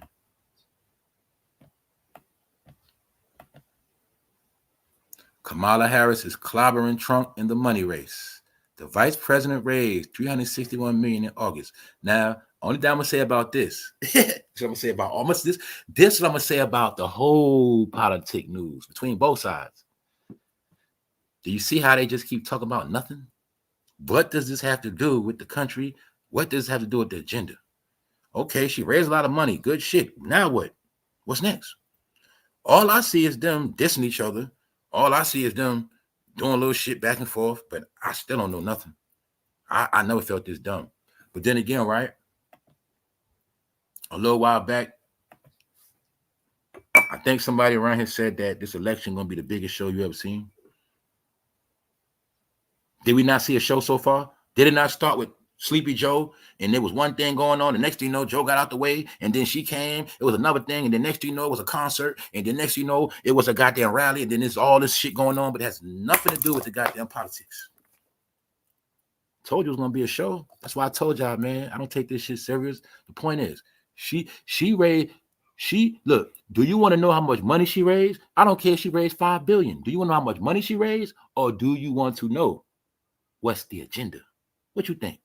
What's up, Shayna? What's up, Nikki G? What y'all think? All my opinion. And I'm just showing you. This is what's going on. They either telling us how they beefing. They either telling us how one of them got the clout. Like I seen one day they say Trump got the clout. The next day Kamala got the clout back. All right, now what's next? What you fools talking about? That's all I want to know. Because until that happens, until we know what's going on, we know a couple things. We spoke about it yesterday. We know certain people are not on the agenda. Guess what else I saw? I ain't gonna lie. You know how people's talking about reparations? They already been giving it away to certain people. Now, boom, right? They gave reparations to a lot of tribes already.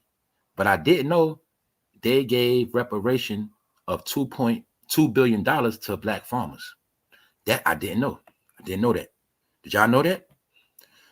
Did y'all know they paid $2 billion out in the payout to black people, but it was only farmers? So that goes back to the reparation talk. You're not going to get money for nothing. You got to have a package. Plus, that black farmer was suing them for years.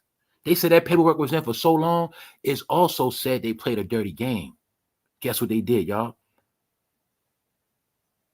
The lawsuit goes back to how they was robbing black farmers, giving them bad situations, and helping the white farmers get ahead.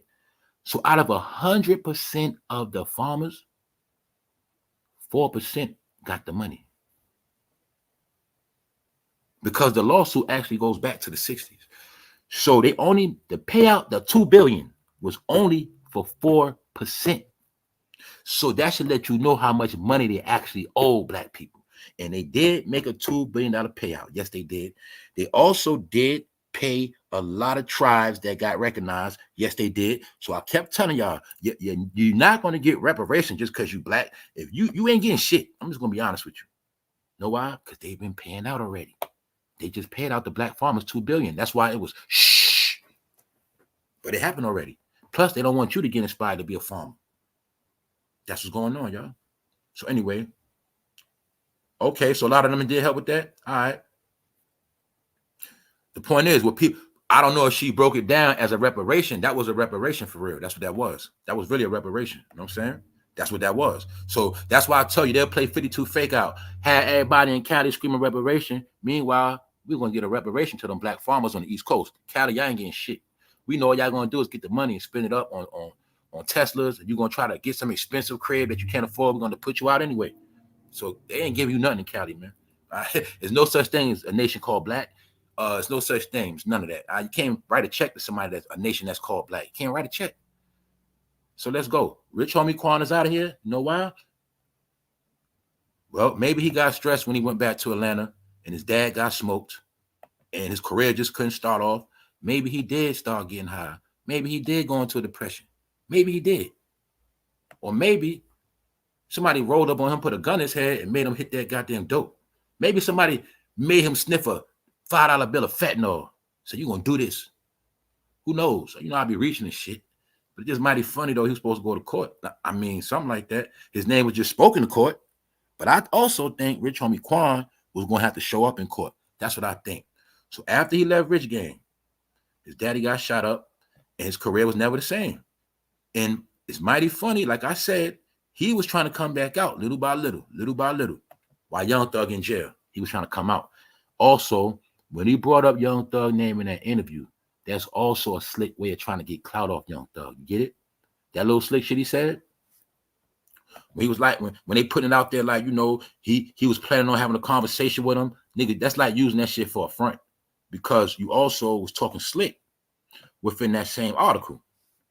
And when they asked you, do you think it's unfair the way they're targeting rappers in Atlanta and stuff like that, Rich Homie Quan? You said I wouldn't say unfairly targeted because at the same time, some of these rappers are putting guns in their video. And you know, it's like social media. It goes back to the social media thing. He basically was saying that, look, let me go right here, put it like this. Go right here, look, boom. Talking about how they was together. His old collaborator, Young Thug, who along with rapper Gunna, were among a group indicted on charges of conspiracy to violate Georgia's RICO Act and also accused of participation in criminal street gang. Quan said there was no beef between him and Young Thug and was open to having conversation with him if the opportunity presented itself. Right there, I'm going to say, that's cap. He's using this for promotion. He know damn well Young Thug is not going to talk them in jail. That is not the place for that. He's using this for clout. So I'm going to say he started to use Young Thug situation as a way for him to come back out and drop music. I'm going to say that because my point is this. If I'm in jail, right, you know, the first time I think, yo, bro, what you doing talking about me? This shit happened years ago. Why are you talking about me? I'm going to say you're using my name for clout, right? Because you know I'm in court. And you know we had that little smoke. Now, boom. Now, mind you, he's talking about Young Thug. He said he hated to see Young Thug locked up, adding that rappers were being targeted by law enforcement. But I wouldn't say unfairly targeted because at the same time, some of these rappers are putting guns in their video. He really trying to say, long story short, well, at the end of the day, I'm not going to say Young Thug is targeted because shit, he the one that was trying to be a gangster blood anyway. He the one that was pushing that blood shit with all the guns and all that. So he's talking sideways. He being slick-mouthed, okay? You use me for content, bro, but when they asking you, am I being treated unfairly, you going to say, nah, I ain't going to say he being treated unfairly. I ain't going to say all that. All you had to do was be like, you know, I think he being treated unfairly. You know what I'm saying? If that's how you felt. But that's how I know you. I'm pretty sure, Rich Homie Quan, you got a grudge from your daddy getting shot up. I'm pretty sure that. You know what I'm saying? I know he is. Because his daddy got shot up, but I don't know if nobody got dealt with. I'm pretty sure he felt that pain. So the point is, he was using Young Thug for clout. I'm just going to be honest. Because the situation y'all had, you should have left it alone. If you was going to speak about Young Thug, you should have did that shit 2 years ago. But Young Thug, see, Rich Homie Quan tried to be slick too, y'all. He see Atlanta quieting down. He saw, you know, Thug ain't around no more. Everybody in jail. Yo, I need to put some more music out. And I think he was trying to come back out in his own little way, but he was already blackballed. He was done. He was finished. Because as long as Baby around, you wasn't going to make it, bro. It's just what it is. As long as Baby was around, you shitted on Baby. This is a recap, y'all. Rich Homie Quan shitted on Baby. I'm going to say he messed that Rich Gang deal up. I'm going to say they had money on the table. And when he left, remember, not only did he leave Birdman, he left Birdman and them to drop a mixtape in Atlanta. Because he was hot. He wanted to drop his own mixtape solo thing. But when he did it and how he did it, he had shitted on Baby and them. Because it looked like, to me, this is what it looked like now, in hindsight. And this is probably how they was looking at it. Like, okay, Rich, you was doing your thing. Now you come around us, you know, we made you a little hotter. You know, you got to sit with Birdman. Birdman probably took you to the crib, you know, treated you like a brother, showing you mad love. You getting your clout up, and then you think you're just going to leave and go back to Atlanta like that, bro? So that's why I say, in my opinion, sometime, man, you could be a problem because you just know too much. So when people like Baby let you in a circle like that, and you ain't just leaving like that, you try to just leave. My point is, when he just left, it never went right for him. It just was his fucking career was in limbo. And it was said that his dad was his manager. I don't know. But it was mighty funny. When he left, next thing you know, daddy shot up. He started running his mouth recent. Next thing you know, he out of here. OD. So I'm just saying, y'all, that's how life is trippy. It's trippy like that. Atlanta rapper's father shot at in barbershop. Rich Homie Quan's dad shot an Atlanta robbery attempt. And we also know in Atlanta that was going on a whole lot. Rappers just getting robbed. Yeah, man, Slaughter Gang. And we Slim Duncan got smoked. Man, I can't even go into the list. All the rappers got killed. Period. So anyway, let's go. Because there's something else I want to touch on. Well, yeah, we're gonna look at this. February of this year, Quan said he stepped away from Rich Gang a little bit to focus on a solo tape. This old article. See, he left Rich Gang for a solo tape. That shit sounds stupid as hell. Because that's what mixtapes was popping. But he could have still dropped his mixtapes, but all he had to do was complete the obligation with that album because Baby looked at it like this. Y'all niggas gonna be the next Hot Boys. And like I said, we got to also look at this chain of events. Y'all got to peep game. Y'all remember when Baby was going through his shit financially? He had to sell a mansion. Now I'm going to link it together for you. Baby wouldn't have got a lot of financial problems if this album would have came out. That's why I know the game, man. Baby was banking on his album to hit big because he had the hottest niggas from Atlanta. And this was after Hot Boys. This when Wayne had Nicki and Drake. So Baby ain't had nothing going on, but this was his chance to get back and get some money right. Then we're going to see when this deal fell off, Baby was not the same. He had to sell a mansion, some shit like that. He started beefing with Rick Ross. We got a lawsuit on him, but this was his last meal ticket. So when Rich Homie Quan left, he actually did mess the bag up. He messed the bag up. And that's why it was never the same for Baby after this too. You know what I'm saying? Things started falling apart. Because it started with Rich Homie Quan leaving, y'all. So I remember this shit. When he left, that also ruined Rich Gang. So, y'all know how to go with money on the table. You got to get dealt with, bro.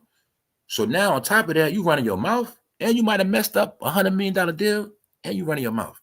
So, hey, magically, he's so stressed out, he went to hit some dope, his ass out of here. That's that. So that's my opinion, y'all. What else we gonna say?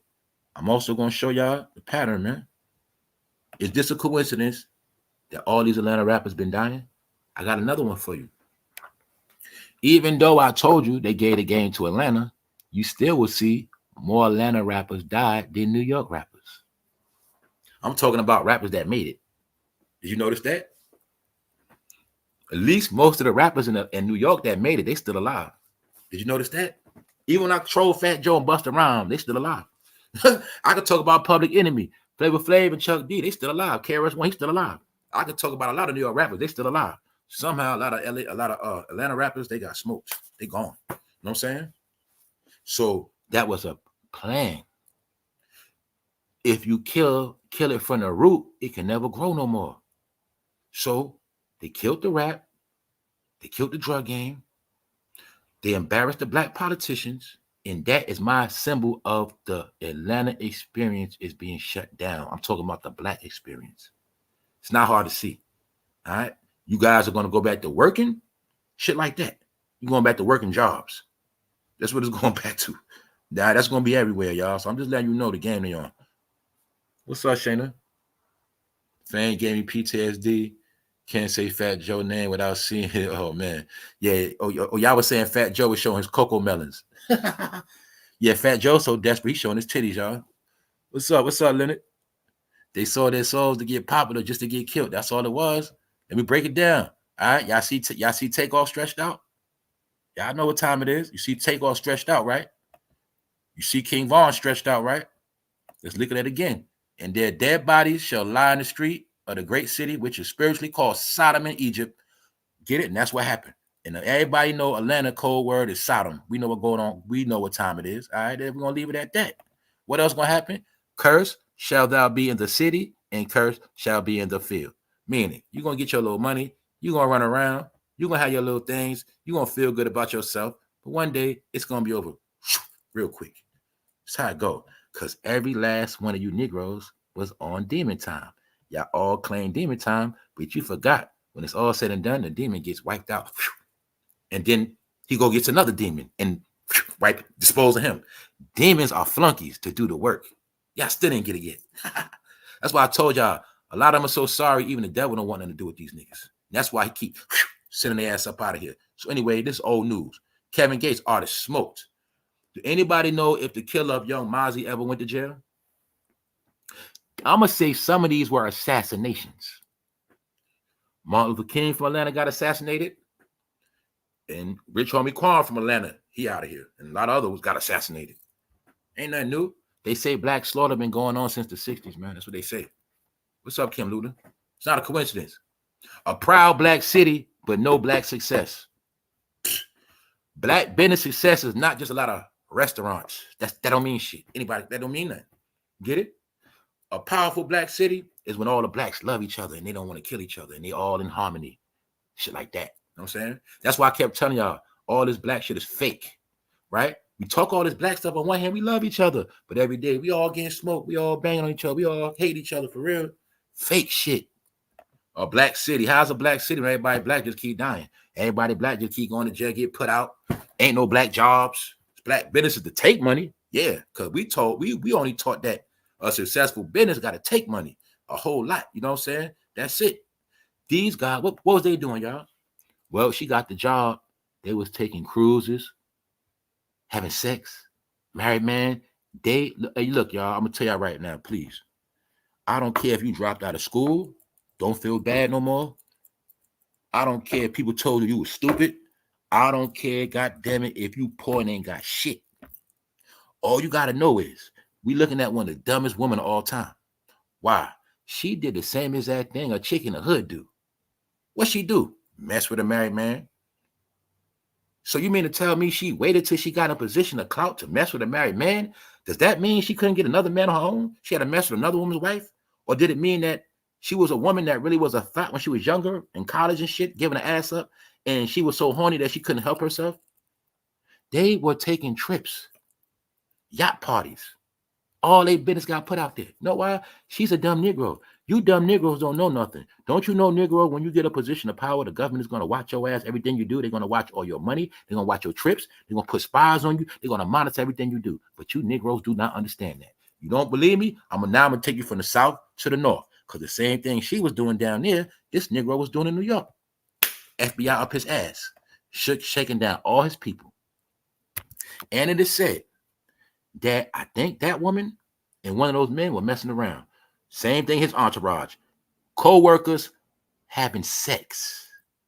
Showing you that even when this nigga make it, he gonna do the same exact thing as a rapper. But I thought I told you, a rapper, a politician, a preacher is the same thing in the black community. They rock the mic, they get the women, and then they lie to your ass. Same shit. The politician and the preachers for the old people. The rappers for the young people. But it all consists of selling niggas dreams. All right?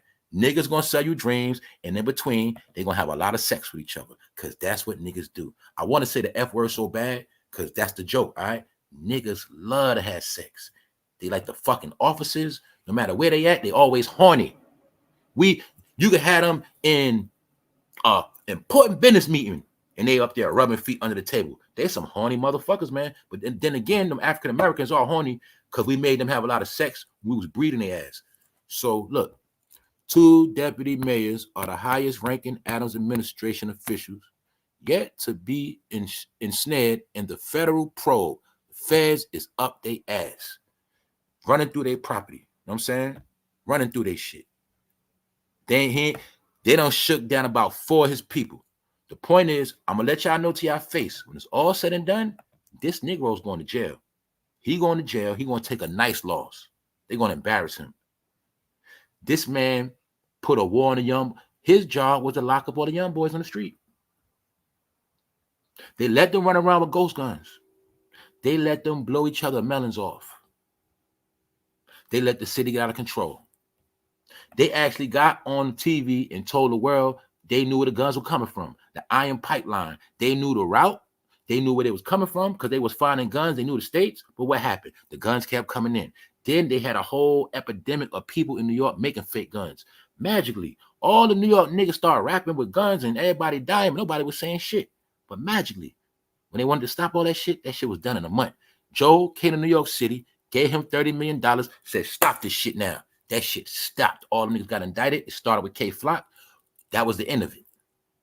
Because the plan is, if you know anything about this country, they do everything every couple decades. Everything they're doing now is to shut down the next 30 years. So, being that they're crippling everybody now, they already got your kids where they want it. They cleaning these neighborhoods up. It is now being reset for the next 30 years. So when I told you in the next 30 years, certain people not going to be in position like that, it's because we dominated the past 30 years. From the 90s to now, we dominated every field. Sports, music, jobs, business, self-employment, whatever you want to say. We was dominating, winning. Not no more, y'all. It's over. So this is what I'm trying to tell y'all. Everything they're doing now is to affect the next 30 years. So when I told you, take a good look at him, because you will not see another black mayor in New York City no time soon. This is a joke right here, y'all. I kept telling y'all this shit. They only put black people in these seats of these cities because the job was to crash the cities.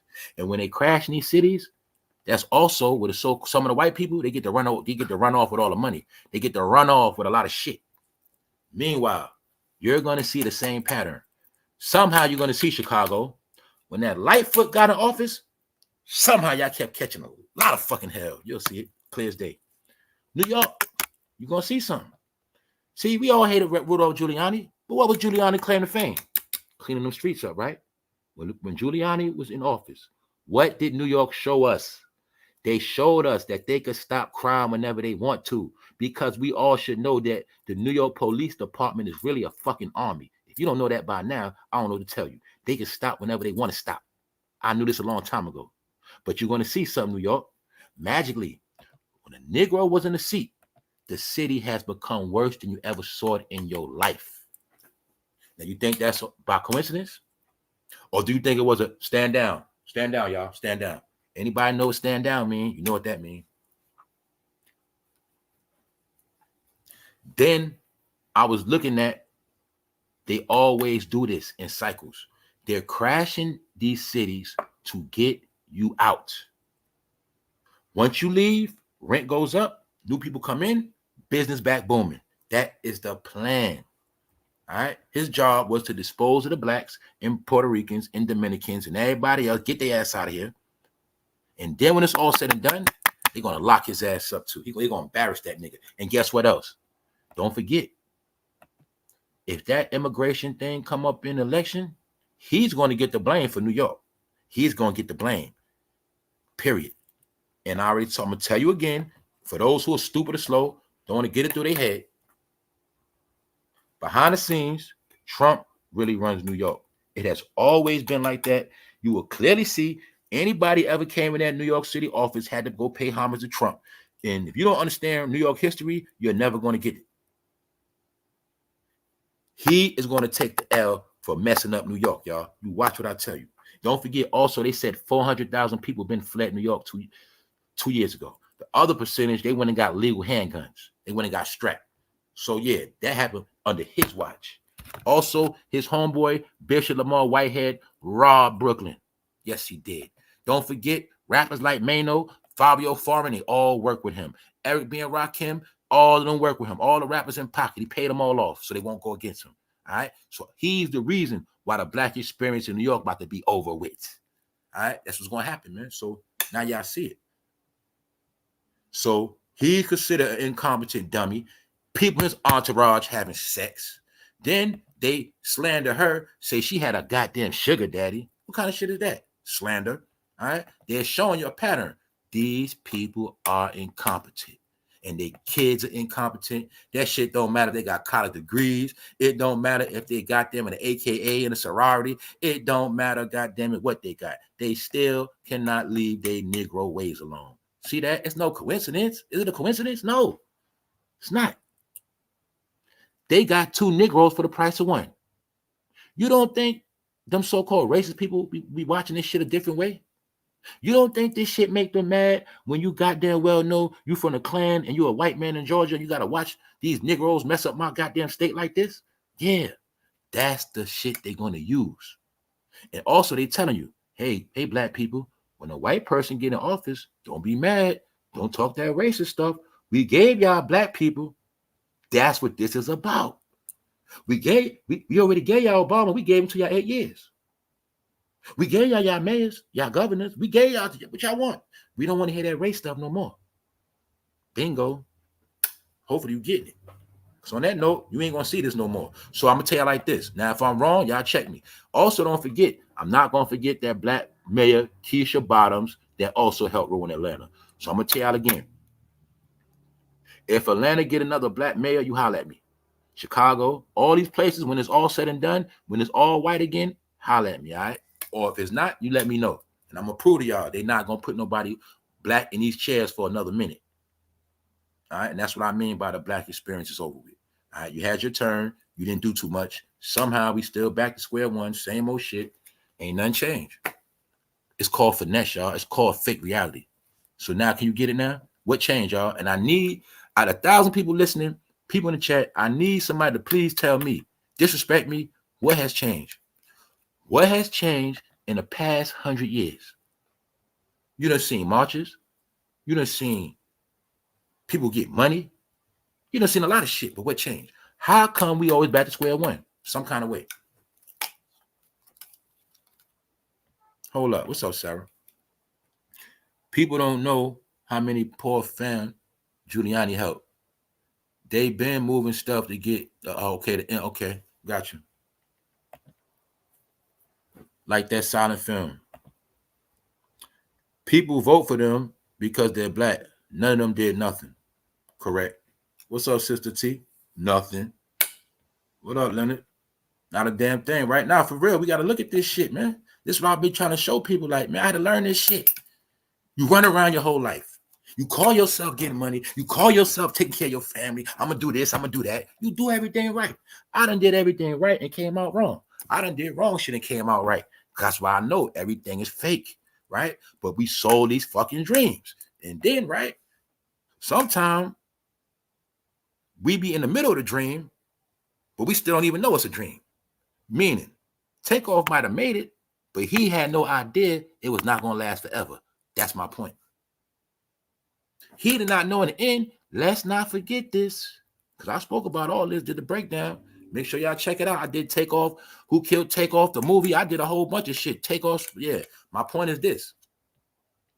People forget Takeoff had an open so-called R.I.P case too. Takeoff had an open case. And I'm going to say this, my point. I think Quality Control also knew it was going to be over for the Migos if that case continued on. That's why I say it was a lot of things going on, y'all. Now, I don't know if Takeoff really did it. I don't know if he did, but it was accused. They was in the house. They had this girl in the crib in the mansion, and allegedly that woman tried to claim that Takeoff beasted out on her. Like he took her coochie, man. That's what they was trying to promote. But he did have an open case, and it's mighty funny. They said, Takeoff was out of here. That trial never, that shit never went to trial that I know of. Then what happened? Let me show y'all something else. How many of y'all remember when they kept comparing the Migos to the Beatles? How many of y'all remember that? They was promoting them as the Black Beatles, right? Well, didn't John Lennon get smoked? Didn't John Lennon wear glasses? Didn't Takeoff wear glasses? They called them the Black Beatles, and one of the Black Beatles got smoked. Told y'all, man, we in a trippy world. That's just how it go. So I'm showing you patterns, man. Think it's coincidence Young Thug made it over $100 million, he in jail? You think it's coincidence? Soon as he buy a whole bunch of land, he's in jail? Is that a coincidence? Is it a coincidence? Soon as his name mentioned, he's dead now? Soon as his name mentioned in court, he's out of here. All right. This something else a sidebar I didn't tell you about Trouble. Now, I'm going to tell you, that picture of Trouble's killer is fake. That's my opinion. How do we know that? Because we know it's 2024 and there's no such thing as a black and white fucking picture. That's why we know that. How else we know that? We know about Photoshop, and we also know this man has not been convicted once. We also know it was allegedly a woman that set him up, and we did not see that woman no more. Now, this is the kicker with Trouble. Trouble got smoked, but Trouble was also at the same location when King Von got smoked. Trouble was there that night too. It is also said when King Von got smoked, a lot of us already know and seen it, the police was parked right down the street. But you still don't think nothing. I ain't gonna say nothing. When that happened to King Von, Trouble was in the building. Next thing you know, after that, Trouble ended up dead. That's why I say, man, all this shit connected. It's called Slaughter Gang, man. Now you see why 21 Savage come out with that Slaughter Gang, man. Yeah, Slaughter Gang, man. Then I tell y'all this beginning of this year when I did it, what I did, the video, and I told y'all the real race war, if anything, gonna be migrants. And I told you when 21 Savage dropped that song Red Rum, that was an anthem. The song is Red Rum is talking murder. They made that a hit. Red Rum. That's a hit. Murder, nigga, murder, nigga, murder. So you gotta understand when niggas get murdered in Atlanta, the number one hit song, niggas, Red Rum. Told y'all, those are curses and spells. See that? Curses and spells. The same way, right? There's no coincidence when a dude named Murder, he ended up dead or in jail for life. We all know somebody named Murder, something bad happened to him. Told you, man. People hard-headed, man. So anyway, we're going to leave it at that. I think we're going to close out, y'all. So once again, I'm going to show you, right? NBA Youngboy, his spirit was behind a lot of this shit. He had more influence on Atlanta than you know, Chicago, New York, Florida. NBA Youngboy started the nappy-headed taper, pointing a pistol, smoking a blunt. He started that shit. I watched this boy influence a lot of people for a couple years, but it was on the underground. So when it all played out, I said, wow, that's why I had to do the video, the NBA Youngboy effect. This nigga, I'm not going to take nothing from him. He's the number one brainwasher. People don't even understand. He topped a lot of Jay-Z records. NBA Youngboy, I'm going to show you about how crafty this country is, right? They use that boy as a young boy Terminator mind control program. NBA YoungBoy was used to promote the slaughter amongst black males. That's why they never let him be a real superstar, but he was winning behind the scenes. He was winning through accolades and payouts. That's what y'all didn't know. But I peeped how they made a point to never put him out there like Jay-Z. Don't put him out there like a big guy because they're going to get hit. They kept him underground. And this is what I was trying to tell y'all. You know how he became big, y'all? This why y'all didn't know. Mama and y'all and the rest of y'all, you know why y'all didn't know? He was a hit with the headphones on. That's what y'all didn't know. The nigga was in your kid headphones since like 2016, 2015, man. So I know how the game worked. I seen his program brainwash niggas. Then I seen niggas start growing their hair like him, getting their tapers nappy. That's when they created the sponge, and niggas wanted the sponge taper, but it came from NBA YoungBoy. Quando Rondo, his artist. You see why he got the hair? It's his artist. He started it. This is when I seen New York following the South. This is when I knew they lost their way. I said they following the South. All that shit he started. That nappy head shit, he started that, y'all. So now you see, when I see grown niggas walking around with that, NBA YoungBoy made the nappy head taper famous, and Rick Ross made the big beard famous. Am I lying? Holla at me. So when I say the whole world walking around looking like these niggas, they one of the ones who influenced it. What? On social media. He did it. So that's why the look for the black man now is a criminal look. When you see a black man in a criminal pose, that's the look right there. They're going to have braids, dreads, a nappy head, or a thick beard, or all of it. That is the criminal profile. I'm going to keep showing y'all the same shit. This is how it go.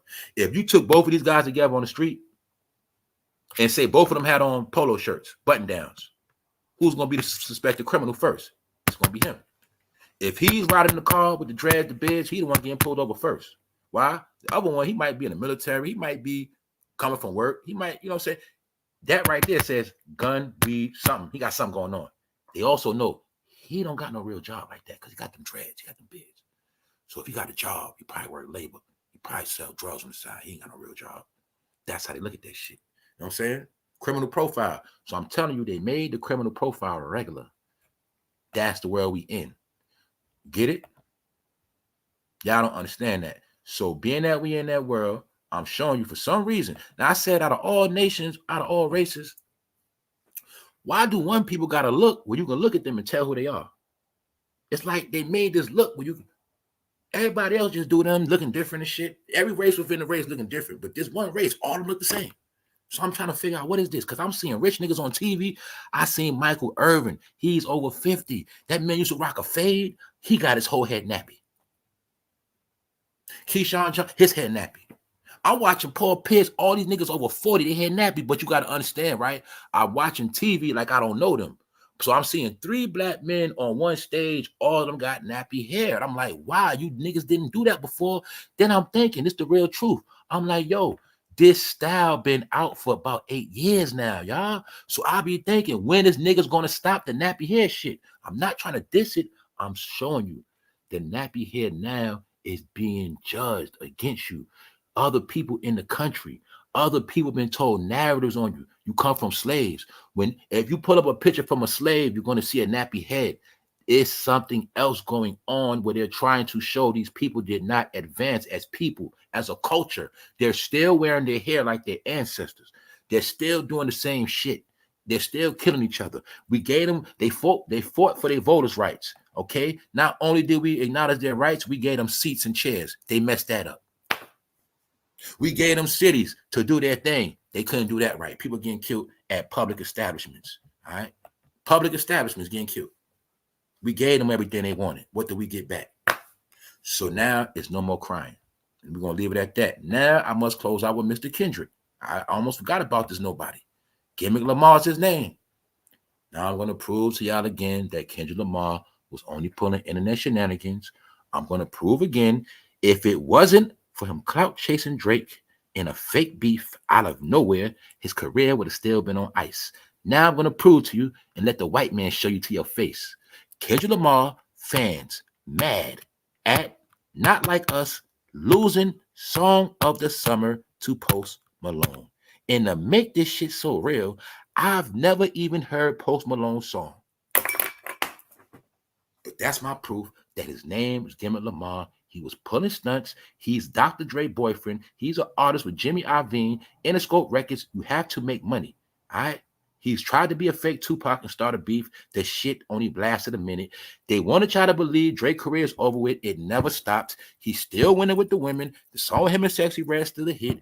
That was hype. And now to show you to your face, he got beat by a white boy, the White Iverson. Because what? The numbers, the scoreboard is going to tell the truth. I kept telling black people, you get finessed by social media hype, but that is not real numbers because academics and Joe Budden said it. What else I say? I said Kendrick Lamar is not going to take that show on the road. Did I lie? I said he's not coming to New York. He's not going to Atlanta. He's not going nowhere. It's LA hype. Did I lie? Told y'all the game is fucking over. What else I told you? I said when LA get the game, it's going to be boring and dead. Since the Drake and Kendrick beef, what the fuck happened to the rap game? Has you seen anything change, anything different? I showed you YG try to come out. He flopped. I showed you yesterday Dr. Dre and Mustard coming out. Nobody cares, man. It's over. Kendrick was selling hype. Simple. I've never even heard the Post Malone song. This is Billboard statistic numbers, y'all. This ain't no hype. This ain't cap. It's real shit. Told y'all. Kids get into social media hype.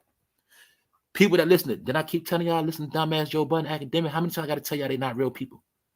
Kendrick Lamar fans aren't happy. Why?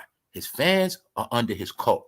When Kendrick Lamar doing a fake ass Jesus crown, he was telling you niggas, I'm your goddamn God, and you niggas are in my cult.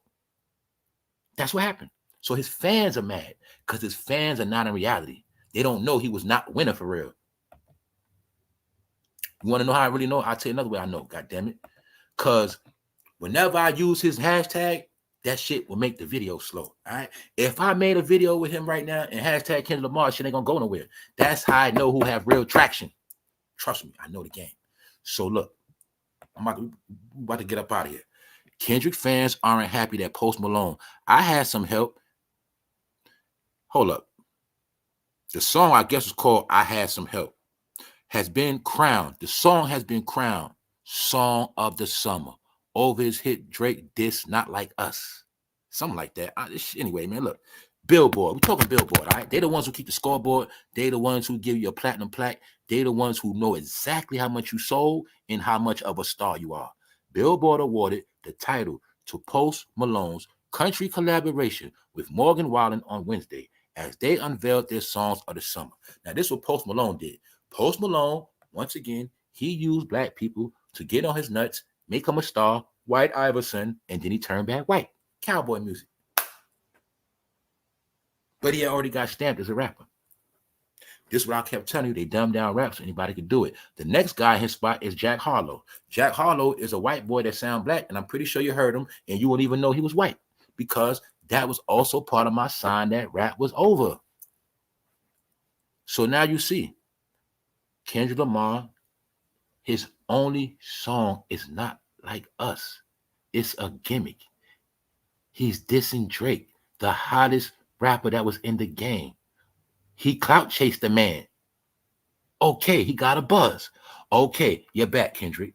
Now what did you do? Nothing. You still don't got the ladies. You don't got the ladies. That song was for haters, bro. All right, people that hate on niggas that get chicks, that's what that song was for. All right, period. Listen to the song, getting you all these gimmicks. And it also sounds like he has personal hate towards Drake. But what did you do after that? You didn't even go on tour. It was for the internet. Then you did a video and you rapping in front of City Hall in Compton, whatever the fuck you doing. What was that about? Nothing. It's over, y'all. I just wanted y'all to see that. It was all hype. So all I wanted y'all to see. That whole Not Like Us shit was hype. All right? If you look, I ain't got shit going. You got nothing going on. All of a sudden, I know where you dissing me. You diss me. Now you start putting a whole bunch of shit out after that. Not only that, he dissed them on Future song, then made his own song, then made another song, and then another song. That's clout chasing. That's clout chasing. Period. So my point is, you can't be successful off clout chasing nobody. I knew that. So I knew he was running on fumes, and I knew it was going to die. I also told y'all, if it wasn't for that beef, Joe Budden would have had nothing to talk about. Academics had nothing to talk about. Did I lie to you? Academics and them niggas spent 2 months talking about this beef. Next thing you know, academics had charges on him. Something like that. Shit is dead. So on that note, y'all, I'm about to really get out of here for real. Salute. Salute. Yeah, I'm gonna rub this shit in one more time, man. Cause I'm gonna tell you right now. A lot of y'all was claiming demon time, but for what I see, I don't see a lot of people. They don't want to be demons no more, y'all. I'm saying they didn't know when you're on demon time, demons end up broke, all that, homeless. Yep, demons are just used what they're used for. All right, that's it. Once you used up, demon, you gotta go. That's how it work, man. Satan don't rock with you like that. So, like I said, right, it's no coincidence. Niggas on demon time got stretched out, and their dead bodies shall lie in the street of the great city. What's the great city? New York, Chicago, Atlanta, San Francisco, LA. You feel me? Memphis, Houston, Miami. Yeah, that's right. Now you see why nobody cry when kids die? Now you see why nobody cry when they get slaughtered? Because they know the truth. I'm going to tell you again. The people, you can say what you want. They devil worshipers. I don't care about this. Or the Bible fake. Jesus ain't right. Or Allah, man, Muhammad, or whatever you want to say. All you got to know is some people live by this. All right? That's why when you're down the street, nobody cares. So you think it's because you black. No, it has nothing to do with being black. They say certain people got a curse on them and they always going to die. And it's written that they always going to die in the city. And their bodies shall lie. Now, don't forget, it didn't just say die. It said it shall lie. Lay. That man is laying in the street. He could have got shot and made it to the car. He could have got shot and died in front of the club. He could have died on the sidewalk. He died lying in the street like he is fucking crucified. Can you see that? Bingo. Curse shall thou be in the city, and curse shall thou be in the field. That means you ain't gonna eat, you ain't gonna get no money, because curse shall be thy basket. You ain't gonna get no bag. You heard getting that bread? Yeah, the bread go in the basket. You ain't gonna get no more bread. You about to be broke. The store's closed. Can you see that? Bingo. So if you ain't learn how to generate no money the right way, I kept telling you, in 2024, you gotta learn how to be legit. If you ain't legit, they have claimed their streets back. And they said you're gonna die in the street like a dog. They say all your kids gonna die, everybody gonna die. That's just how they got it set up.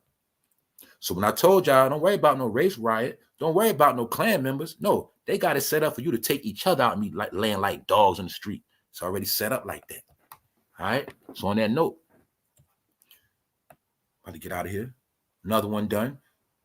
We don't care about Dame Dash. He's clout chasing 50 Cent.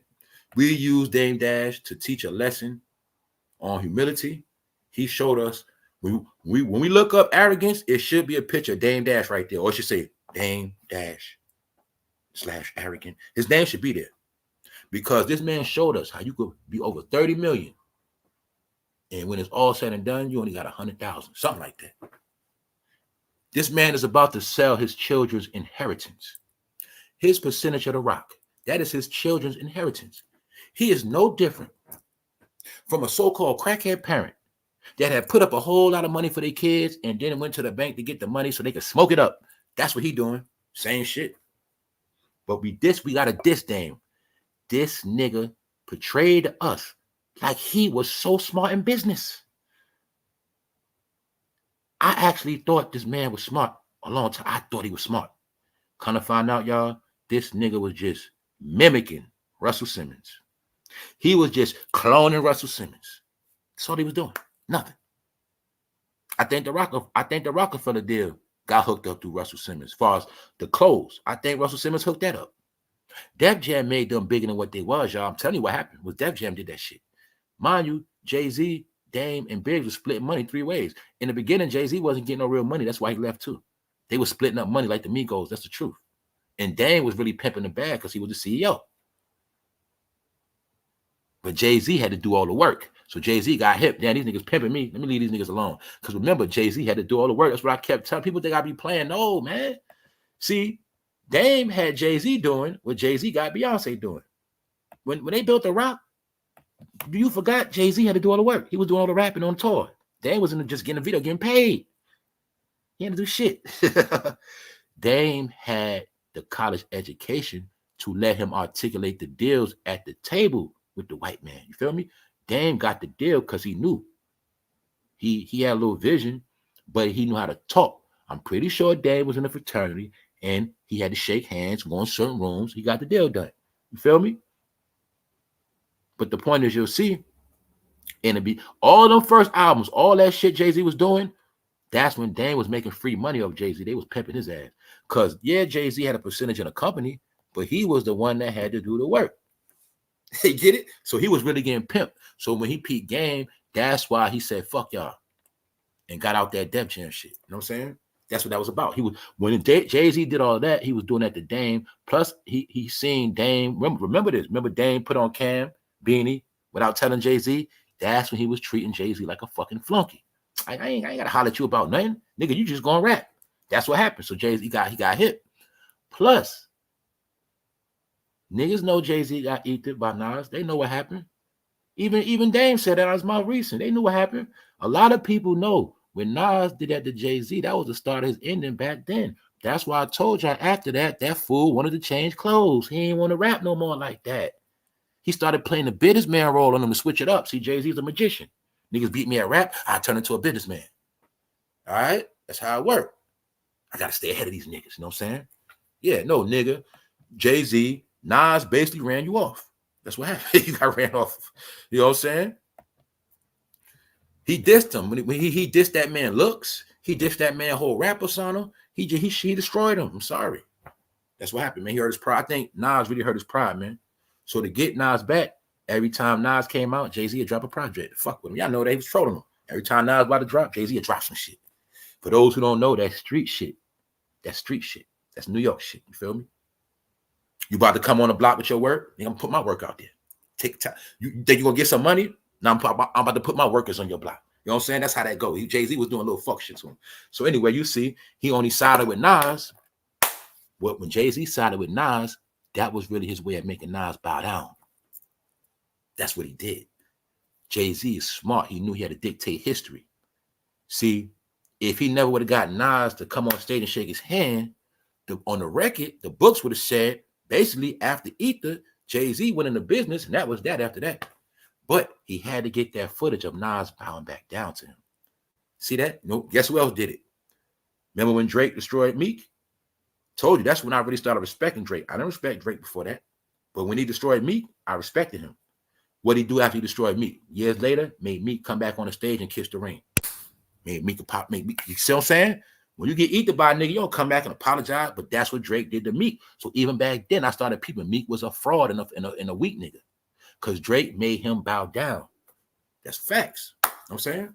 So anyway, we're going to leave it at that. What up, Flow Boss? Today was all right. It was kind of dry. It is what it is, because when we talking about rap, everything's in the past. So I had to go back in the past to also look at how life works. Maybe if Homie Quan would have stayed with Rich Gang, maybe by now they'd been working on their second album, or maybe they would have had 2 albums done before Thug went to jail, and maybe Homie Quan would have still been making money off of this. But when he left, he put Baby and them back in limbo. When we look at it now, we can see when Rich Gang didn't happen, it looked like Young Thug got in more trouble. You know what I'm saying? So we can see maybe this album would have made music that would have had them on tour, had them doing shit, but we can clearly see after this didn't happen, what happened, y'all? It went bad for both of them. Bingo. Meanwhile, Baby's still around. See, I was trying to tell y'all. This is what I was trying to tell you. You got to know the industry. Lil Wayne been out since the 90s. But y'all had y'all shot and y'all both gone. Kept telling y'all. And I kept telling you, Lil Wayne ain't no fool. He's a real industry baby, man. He know his shit. The real rappers know it's way bigger than the fame. They know that. The real rappers know you got to establish yourself, so even when your music don't sell, you still relevant. When your music don't sell, you still getting paid. When your music is not selling, you don't have to be desperate. You can still turn down deals. The real rappers know this. And I'm also finally getting to show y'all what fame meant. They both had fame. They both was on top of the world, but somehow they both are gone. It's not a coincidence. They all gone. Meanwhile, baby, Birdman, say what you want to say. Birdman's still around. Still around. Same age as Diddy and the rest of them. Still around. And he with Tony Braxton. So my point is, maybe if them 2 dudes would have got this shit going, maybe they both would be okay. Because one thing I will say, we got to keep this real. Baby would have made sure them niggas stayed in line and made that money. He would have made sure they ain't get in trouble on no dumb shit. You feel me? So we can look at it. What happened? After this shit fell apart, they both went back to Atlanta and they both started doing Atlanta stuff. That's just what happened. And they both ruined their career. Because I told you, once you make it, you're supposed to leave where you from. You think Baby was stupid enough to stay in New Orleans? No. When you make it big, you're supposed to leave where you're from. So when I see Negroes can't leave where they from, I see they still in bondage slavery. Didn't Lil Boost have to leave? Every rapper knows you got to leave where you from to make it to another level, or you're going to be back where you started at. See, let me show you something. Let me show you how life works. See, they made it, but they never left. So now he's in a Fulton County jail where he was born and raised at, and he died in the state where he was born and raised at, because they made it, but they never left. So their story started in Georgia and ended in Georgia. But it's not supposed to be like that. See, Rich Homie Quan, if you died, they were supposed to find you in a Hollywood mansion somewhere. Fuck it. Florida mansion. You died right in the state. You thought you left, but you didn't never leave. You didn't never leave. You just took a lot of pictures, made a couple dollars, ran around the city, but you died in the same city you was trying to get out of. And that's the games they play on people, man. And on that note, for sure, I'm out of here, y'all. Appreciate all y'all in the building that stayed tuned and paid attention. Shout out to everybody that come check in. Shout out to everybody that's real. And just keep it going out here. And just remember, man, this is all cities. This is not just Atlanta, all right? It's just, when I've been telling you about Atlanta, I showed you videos of people telling you, get out of Atlanta. If you're not legit, if you're not straight, if you ain't got no family, if you ain't doing business, if you out there for all the wrong reasons, you better get out of Atlanta. That's the plan, all right? Because not only that, they are about to make all of that rent so sky high, that's how they're going to really get everybody out of there. Each year, this rent shit is going up by hundreds. That's just what's going on. You know what I'm saying? And these landlords are now doing what they want to do because they letting them do it. So understand that. On that note, rest in peace, Rich Homie Quan. I'm going to say he should have never spoke on Young Thug. I don't know. Maybe he was getting death threats. Maybe he was scared and he started hitting that dollar bill. I don't know. Or maybe somebody put a gun in his head and made him sniff some shit. I don't know. But all I know is he was just around. Now he gone. So on that note, we gone. We'll be back. Shout out to everybody that made it. What's up, Inquired Mind? Episode 809 for No Fame Live. Man, I'm out. Don't forget, y'all. Watch for the post I'm gonna do. Be going in on Sunday. Trust me. All right. Sunday members only. Y'all stay tuned. Also, I'll be back this weekend. So y'all have a good Friday and a good weekend. We out.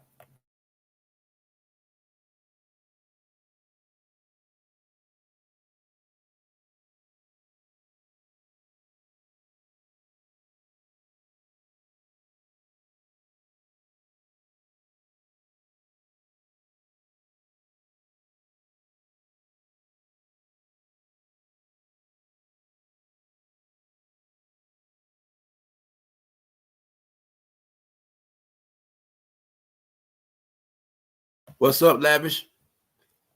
What's up, Quit of Detroit?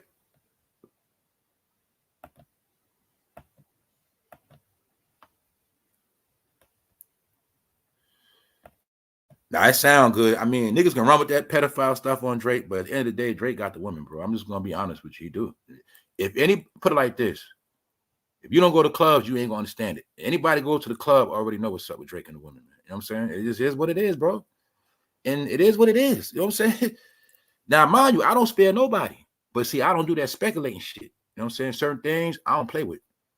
You never gonna see me out here playing Chester games. You know what I'm saying? If somebody on some Chester shit, I'm gonna let it be known. Other than that, I ain't doing all that other shit. When you making allegations, I ain't getting my channel knocked down. You know what I'm saying? Another thing is, if you notice, Kendrick smart. Kendrick was talking that Chester shit, but he ain't never said that nigga name. Did you notice that? Let me see you smart guys. Let me see rappers. Are you smart? You niggas fanboys, are you smart? Did you see that? Did you notice that? He was talking a lot of Chester talk. Now you tell me this. He was saying a lot of Chester stuff on Drake, but did he say his name? Did he say his name? Because that nigga would have got sued. I bet you ain't say his name. Feel me? Sound good. So I got another question for Kendrick Lamar. Was Drake a pedo before when y'all was cool or after? Which one was it? When was he a Chester? When was it? When y'all fell out or when y'all was cool? Which one was it? You know what I'm saying? Pick and choose, right? Which one was it?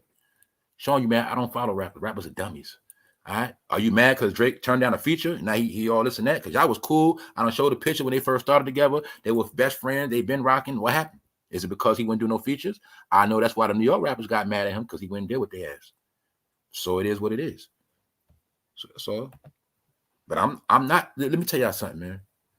I'm not taking up for that dude. But what I'm really telling you is I'm not buying Kendrick shit. That's really what I'm telling y'all. It's not about Drake. It's about me not buying Kendrick shit. I know LA rappers. He comes from the family tree of Dr. Dre. Those Negroes always got to start a beef or hype. When Snoop Dogg dropped the album called Murder Was a Case, he was in court. A gimmick. They always are gimmicks. They're from Hollywood. They learned this shit. So I'm going to say it. Now, if I told y'all, I got to talk to you slow people again. I gave Kendrick his credit. When he was on the song like that, he went in on Drake. He fucking destroyed him on that. Even though he was making shit up, meaning he started the beef, but he went on that song. I gave him his clout. Now, one, that song was not original beat. That beat is from Rodney O and Joe Cooley. For one, Is Ya Like That? That whole beat, do-do-do-do-do. That's Rodney O, Joe Cooley, for one, hip-hop niggas. For two, 3 6 Mafia already made a hit out that beat called Tear the Club Up, Thugs. So by the time they got it, it was a third generational beat. It was already a hit. Bingo. Plus Lil Wayne already freestyled on that shit a long time ago. Bingo. That song was not original. Now for two, Kendrick went on shit. But he should have left it at that. So after that, he seen he got traction. Then he tried to keep going. That's the part I didn't respect. He tried to create a situation for himself. This is my whole point, y'all. If I'm a diss a nigga on the track, because I'm dissing you, bro, because I really got a problem with you, and I'm a diss you, air you out, and that's that. There's nothing else to talk about. Say, y'all know when I be on his lives. If I'm gonna cook somebody, the next day, that's it. Why? I don't use people for gimmicks. I don't use people's name for content. I'm not gonna ride him all week. I don't care if I diss the dude today and I got 20,000 views. If I said everything I gotta say tomorrow, I ain't saying I'm done with it. But I know Negroes, some shit work, they run with that shit. That's what Kendrick did. Oh shit, niggas like that verse. That shit got clout. Now I'm coming with this next shit. Euphoria. Not like I'm gonna run with that shit. Meanwhile, that whole song is bigging up pedophiles and Chesters, but I didn't hear Drake name once. I heard minors. I heard other shit, but I didn't hear Drake name. That's all I'm saying, y'all. And they hate Drake because he don't rock with them. When you're in that rap game and you big, but you don't get no features, niggas don't like you, bro. You ain't sharing the bag. That's what happened. Drake, if you pay attention, y'all, during Drake's career, how much of his career did you really see him in LA? And if you saw him in LA, did you really see Drake really rocking with LA rappers? Please let me know. Show how easy this shit is. Now, Drake was dealing with LA rappers when Tyga was around. You tell me, did you see Drake even rocking with LA like that? You seen him with Snoop Dogg a lot, Dre and them, LA. No, his shit is the East Coast and down south in the Midwest. That's it. So you tell me. No. This is it. That's why I say they got a personal music beef. All right, they got a personal beef. It still was like a slick East Coast, West Coast beef because Drake built his career on the East Coast and in Houston, down south. Kendrick don't got those markets. It's about markets, y'all. But when he made that song, Not Like Us, you heard that song playing on the East Coast. You heard it down south because that gave him traction. It's that simple. What up? What up, real Mike OG? I'm on my own island with that Kendrick talk, right? Yeah, it's all good. I'm cool with that. I'm always going to be on my own island, bro. That's why I do this. So I'm going to ask y'all the question. If Kendrick gets that deal, why he didn't go on tour? You know what else got to prove he that deal? Now Kendrick got to make a hit song without dissing Drake. Then he's that deal. If he come with some shit right now and that shit fire, you got to do with Drake, he that nigga. But as of now, you got back in the game riding Drake wave, man. You created a gimmick. That's it. And we proved it. How we prove it? The numbers. He got beat by Post Malone, man. Even though I showed y'all the list where they was bragging about streams. Streams are not album sales. Just because a bunch of broke niggas that are fanboys kept playing it does not mean it was really moving units like that. So if you're not moving units, you can't win in this game. That's the case, you can stay an underground rapper. That's why Idi Amin told you. If you ain't in this rap game for the cash, man, what is your purpose? So it's always about the cash once you got the deal, man. All right, it's that simple. Kendrick ain't trying to dial here. He don't want no real beef. He is not trying to end up like Kendrick. He's not trying to end up like King Von or none of them. So that's why I say it's gimmicks, because you know damn well if you do have to see Drake, y'all niggas ain't gonna fight. You ain't gonna fight. So anyway, I'm gonna leave it at that. I'm getting bored. Salute to all of y'all. I like being different. It's okay. See y'all. We out. One.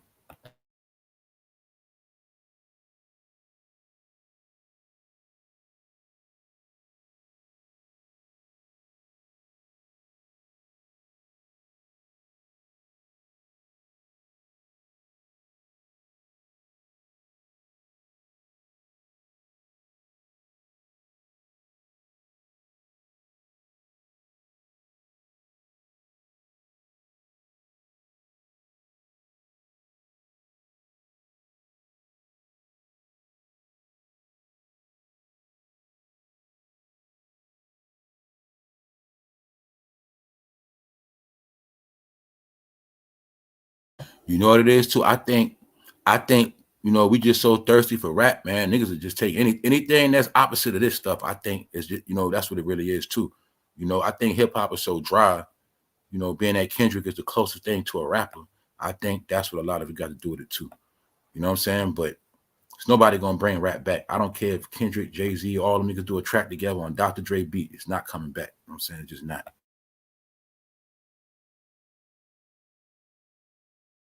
They killed jazz. They killed disco.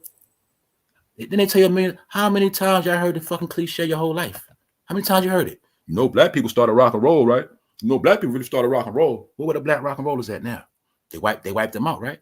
So you still don't believe they can't wipe rap out? What's wrong with you? Where R&B at?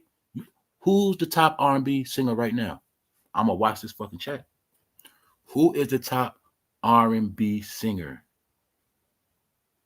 I'm talking about, goddamn it, the next Whitney Houston. I don't want to hear about the next Whitney Houston, the next Janet Jackson, the next Rihanna, the next Beyonce. Where's the next one at in line? Who's next?